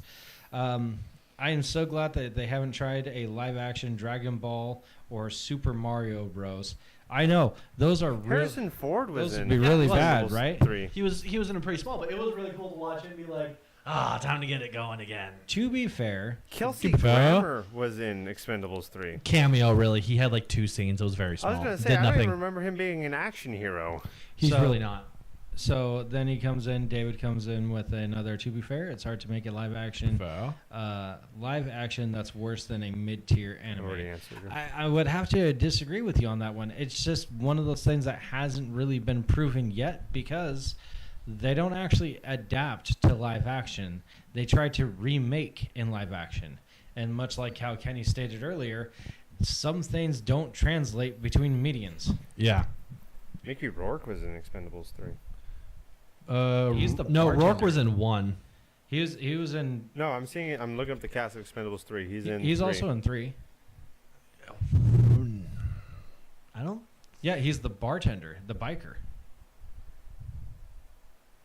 Trying to remember what scenes he was in, because like I think he actually fought. I know, because he was in the first one. He was in the first one. I know he was in the first one. 'Cause Right, he he's was, a bartender. and he was also Sylvester Stallone's tattoo artist in that one. Yeah, I think he actually fought in 3. I really don't think he did, because like I'm trying to think of it, because like Oh, that's it. We're gonna have to watch him. twist my arm. We're We're gonna have to watch all 3 for posterity's sake, then, Tony. David comes in with Expendables 2. Biggest celebrity was Chuck Norris for me. Dude, that was Dude, the that biggest, was great. That was the biggest celebrity, period. I loved. Uh, Honestly, probably one of my favorite shootouts in film history is the airport shootout in Expendables 2. Like, watching Bruce Willis, Sylvester Stallone, and Arnie fight side by side like that. It was angelic. I never noticed this until he pointed it out, but he contracted so that there wouldn't be any cuss words in the movie. Yeah, Chuck Norris. Chuck Norris did. And now that I think about it, they didn't cuss at all. What a flex. I agree. What a But now, flex. for this one, they're like, in the trailer I watched, like, we heard you loud and clear. Expendables 4 should be rated R. And then it's like, it is going to be a hard R. Like, blood, like the whole 9 yards. Like they're like, all right, you didn't like PG-13, we'll give you R, and and I'm just like, give it to I was me. referring to that MHA video you watched. Oh, okay. Yeah, I agree with that one. But I'm just saying, like, in general, the indie project, the backyard It was really filming, they are doing a much better job than any of these big budget studios. And it's because they understand what it is that they're trying to do. And for some stupid reason, we're not getting this because we're getting people who aren't listening to the audience. They're so disconnected from reality that they're not going to produce good movies, any live action adaptations, or thereof. That's the point. And it's so frustrating because we have we have no budget. We have no budget, but we have knowledge and drive to make it happen. We have no time or budget to do it, and it's just, how do you squander a gift? Easily. Really easy. That is actually really good. I like that. How do you squander a gift? Easily. Easily. Ava comes in and says, I told you maybe would get a good rating. Maybe's winning by 67%, by the way. Maybe. Maybe is winning by 67%. Well, maybe it's not an answer, so. I mean, maybe is an answer on the poll. Yeah, but that doesn't answer. It Anything. obviously is an answer because there's 67 people Yeah, but it chose doesn't it. mean anything. It means maybe. It means maybe. Yeah, which doesn't mean anything. It means maybe. Maybe means maybe. I get your circular reasoning, but it doesn't mean anything. Well, This no, but it means- means maybe. What this means is that we're going to revisit this at a later date. Maybe. Well, it doesn't change the hard We no. might revisit this at a later date. Yeah, this is like a no. I'm going to chew on this Maybe. bone All right. so much. It's a gross bone. Maybe. Maybe. Maybe. Maybe not. Maybe. Don't push the maybes, baby. Moving on. Major Pain. Major Pain. It's one of my favorite lines. He said a couple of interesting things Yeah, he throughout did. that movie. He did, and I can't repeat them on our show. You say you sympathy? Look in the dictionary between and syphilis. or I went less Major Pain and more Cartman in there at the end. That was weird. One tabby tabby. Two tabby. I feel attacked. you're saying your arm hurts. Let me see your finger. I can distract you a little bit. David comes in with the, I agree. There was a video that I watched, Future Gohan fight the androids. The choreography was so good. Gohan used actual blocks and techniques, where 17 used brute force and no technique. Yeah, I mean, that's what Baller. I'm saying. That's all I've been saying this entire time. It's just frustrating. Mm-hmm. Because all I want to do is watch good movies. Mhm. It's the whole reason why I started the company, Mhm. so that way we can try to produce the good movies I actually want to watch. Mm-hmm. And in the meantime, have a lot of good fun with my good friends. And instead, he has no fun with mediocre friends. Yeah, I just want to be rich and famous. I just don't want to work anymore. I wanna be rich and famous. I wanna be a Super Saiyan. I wanna. That's where I was going with You that. totally teed me up for that. Thank you. By the way, guys, if you haven't seen it already, go check out Dragon Ball Z Abridged. It's better than Dragon Ball Z, and it's coming from someone who has never seen Dragon Ball Z. Okay. I was gonna say, Dragon Ball Z was pretty good. Dragon Ball Z was good. I do like I think they were DBZ. both Towards the end, it actually got like DBZA really started hooking me. So it's weird. I'm not an anime guy, but I do like watching abridgments. Especially the two that I watch the most are Goblin Slayer Abridged and DBZ Abridged. However, I have seen one anime all the way through. I did sit down and watch Goblin Slayer all the way through because I heard how like brutal and like bloody it was. I was like, okay, it's It controversial. wasn't a good kind of brutal though. No, it wasn't. This is not a That opening children's episode anime. was traumatizing. It was That was- not a. It is not a it was children's trying to anime. make a point, and it did its point. It did. It did. It- We it- get it. it We get- get it. It gave Can those I girls. recommend? It gave Hellsing those Abridged? girls the point. What's that? It gave those girls the point. You're fired. And yes, I have seen Hellsing Abridged as well. Okay, I was gonna say that. I feel like that's right up your alley. No, yeah, I love that Hellsing is Bridge. that It's is hilarious. absolutely. I do his. like DBZA and Goblin Slayer Bridge better, but Hellsing's number 3. And then another one, just because I'm not the humor in apologizing. it is so good. SAO Bridge, Sword Art Online Bridge. I like the tried to humor start of to watch the main that, but I character. keep forgetting to start. Like I was like, oh, I'm gonna watch this, then I'm like, oh, a new video from the Fat Electrician. I'm gonna watch Because this it first. does not take itself seriously, and I love it. Okay. Like everything Oh. about Sword Art Oh. Online and Bridge is funny for that The reason. audience has posed a question. What is the And question, audience? Yes. Okay. I would like to hear this question. If you were to do a superhero or anime live action, what main character / villain would you play? If Kenny, I could do a you live first. action anime, Live action superhero or anime? What? I think Kenny would be a superhero- good Joker. What character / villain would you play? I think Kenny would be a good Joker. Augustine. From the Kevin Castle series. what would I want to play? I could also see you being Nightwing You see me being Nightwing? or Joker. Either I one. don't mind it. I could typecast myself as Nightwing, no problem. I don't know But- if I can see him pulling off Man-Whore. Right, he's a little too closet gay for that. I wasn't going to go there. At this point, it's a joke I gotta bring up at least once a podcast. 'Cause that's funny. Once the podcast, okay.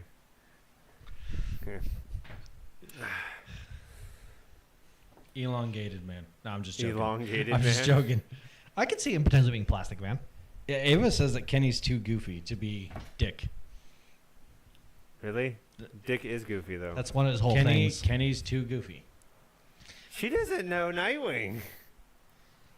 You hear that, Ava? He's talking I'd be smack. too goofy for like Jason. Jason. Yeah. Kenny can't beat Heath Ledger's Joker. I'm not saying he could. I'm just saying I'm he would not be a saying good I Joker. could. I also didn't suggest being Joker. That was me. If we were going to have him do like a Joker-esque type character, I would say the Trickster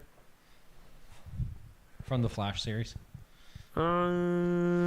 But if I'm coming right down to it, and if Who do I I- was going to cast you, Who would I want to play though? Let's I do don't- Marvel I don't and know. DC. Let's do if, one Marvel, if I one was DC. going to cast you One as Marvel, an one anime DC. villain, Or I guess one Marvel, one DC, one anime. if I was going to cast Kenny as an anime villain, I would cast him as Shigaraki. I don't know who that is. My Hero Academia. I don't watch He's anime. like the Oh. main villain of My Hero Academia. Scratchy McMahon child. Yes, I would actually. I would cast you, and not because like I think of you as a Scratchy McMahon child, but he is so focused, determined, and intelligent in what he does that I can see you pulling that kind of character off really well. Oh dear. Okay, so that's Ava comes in with the aha, and the too goofy to be the Joker, and then okay, bye. Bye, Ava. Too goofy to be the Joker. Yes, I she don't. also says bye, so say bye back. That's the Okay. nice thing to do. Oh yeah. Hello. I'm gonna see you later. You said hello. I don't She know. says bye. You're like hello. You And say this is why you can't I be the say Joker. hello. So I think we've agreed that he's that anime guy. I think Joker's a really good cast for him. Who is Kenny in Marvel? In Marvel, In Loki. DC, I'm Joker. Oh dear. Daddy Issues Supreme. Okay. I don't know. I've never really thought about who I'd want to play as a superhero.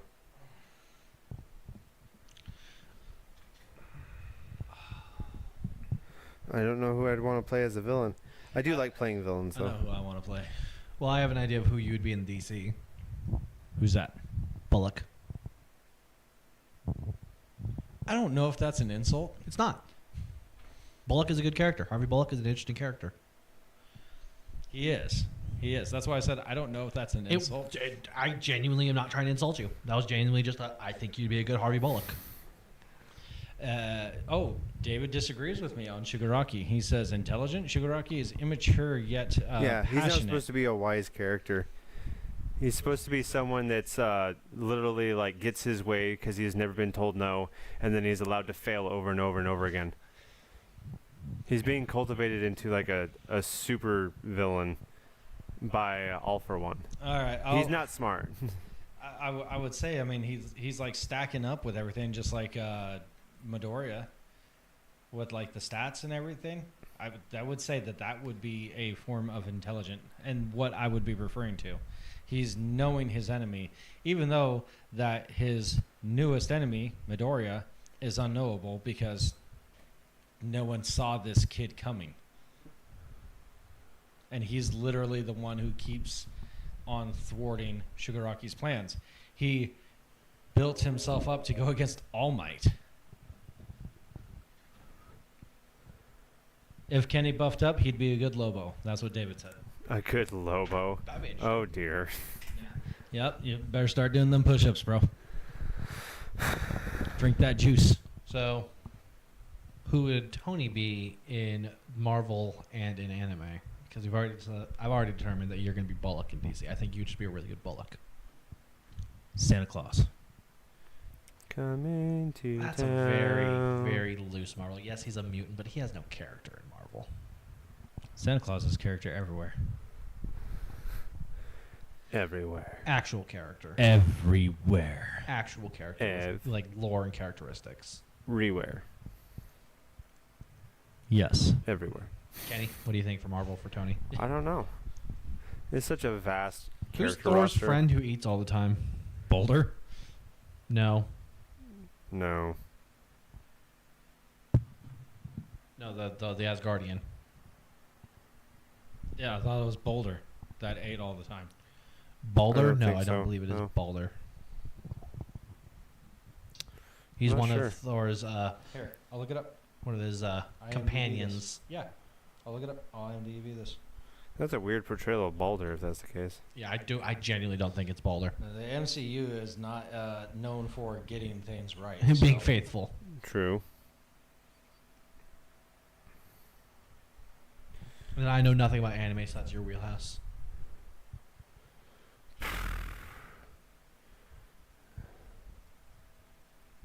That's a lot. That's a huge scope. Agreed.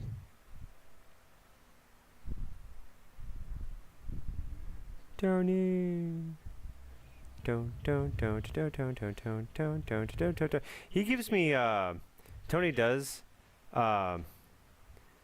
if Volstagg. Volstagg, get your Volstagg. Tony gives me Koro Sensei vibes. I don't know who that is. That's But, the teacher from Assassination Classroom. Don't know what that is. Okay. Did you just call me a pervert? I mean, I'm not calling you a straight line guy. All right, Tony, a fat world weary pervert makes sense. Moving on. But I mean, I could probably get a more accurate thing, but again, the scope that I'm given is all of Marvel and anime, so my Rolodex be spinning. My Rolodex be spinning.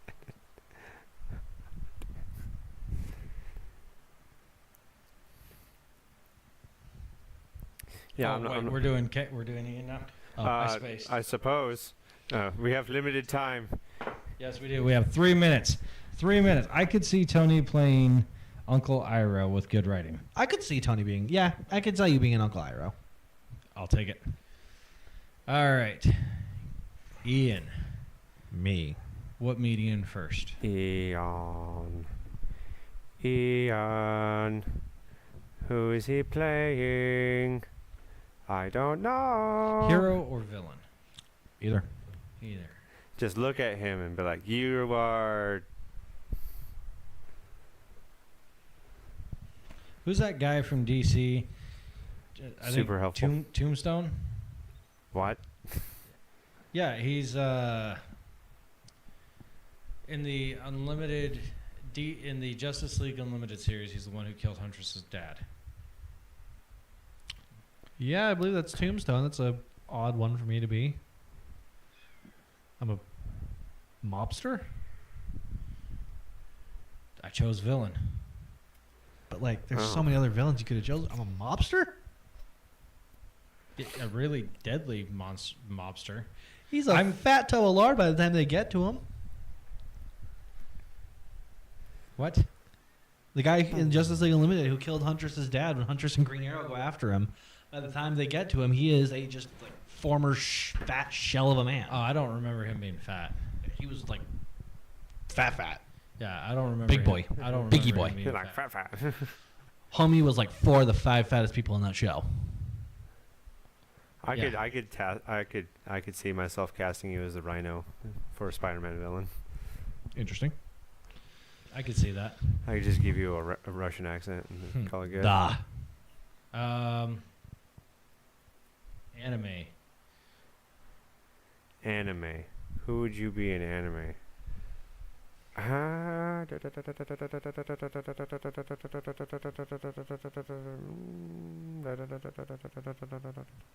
can hear his computer being processing. His anime Rolodex is a lot bigger than mine. Ian is Parasite from DC. Oh, you know what? That's actually really good. Parasite? Parasite. Isn't that the guy that steals people's powers? Temporarily, yeah. Okay. Yeah, his whole shtick is that he eats and absorbs powers. Okay. I don't know. I actually don't know who Parasite is. He's primarily a Superman villain, but by touching you, he actually can morph part of his DNA. It's how he eats. He morphs part of his DNA and takes on the life force and abilities of other creatures. I could see Ian dressing up in the motion suit for Amazo. Yeah? That could be. Yeah. I could Have put him in the Amazo be motion suit modeled with all after the me. different motion tracking balls, and then use his frame for Amazo. Yeah. I mean, you said it last podcast. Physically dominating presence is my thing. So having me be Amazo, I am oftentimes the sizably biggest in every room I enter. So, yeah, that tracks. What about that? What was that one guy from Bleach? I get it. We're right there. That one guy from Bleach, the tall one. There's literally just one guy in Bleach. There's more than just one guy that's tall in Bleach. But his whole shtick is that he's tall. They pointed out like all the time that he's like massive. I don't know. So who that I'm is. Rhino, They hate guy? Amazo, and No, Because he's he's got huge. the He's like the hat. size of a building. He's got the hat or the hair. He's wearing like Hawaiian shirts. In the Bleach Abridged series, they always talk Mount Musuvius. Oh, I don't think they're talking about how big he is, but that's they call him. Oh shoot, what is his name? I don't want to say Chad because it sounds generic, I think it actually is Chad. but I don't remember them saying like he's huge, because he's not compared to a lot of characters in that show. Really, the whole point of his character is to be like, oh, that guy's really cool, just so they can hype up the guy that beats him. That's really the role he plays in that show. so I'm just the cannon fodder. Thanks. Also, that guy's got very dark skin. I mean, a little spray paint. Does YMS condone blackface now, Tony? Chad Zoom. You heard it here. YMS confirms and condones blackface. Nope. And just like that, we are off the air. All right. Thank you for joining us on another episode of YMS versus the Internet. I've been your host, Kenny. I'm joined with my friend. I am Tony, the guy who sat here and pressed all of the buttons and did not condone blackface. Kept the show going.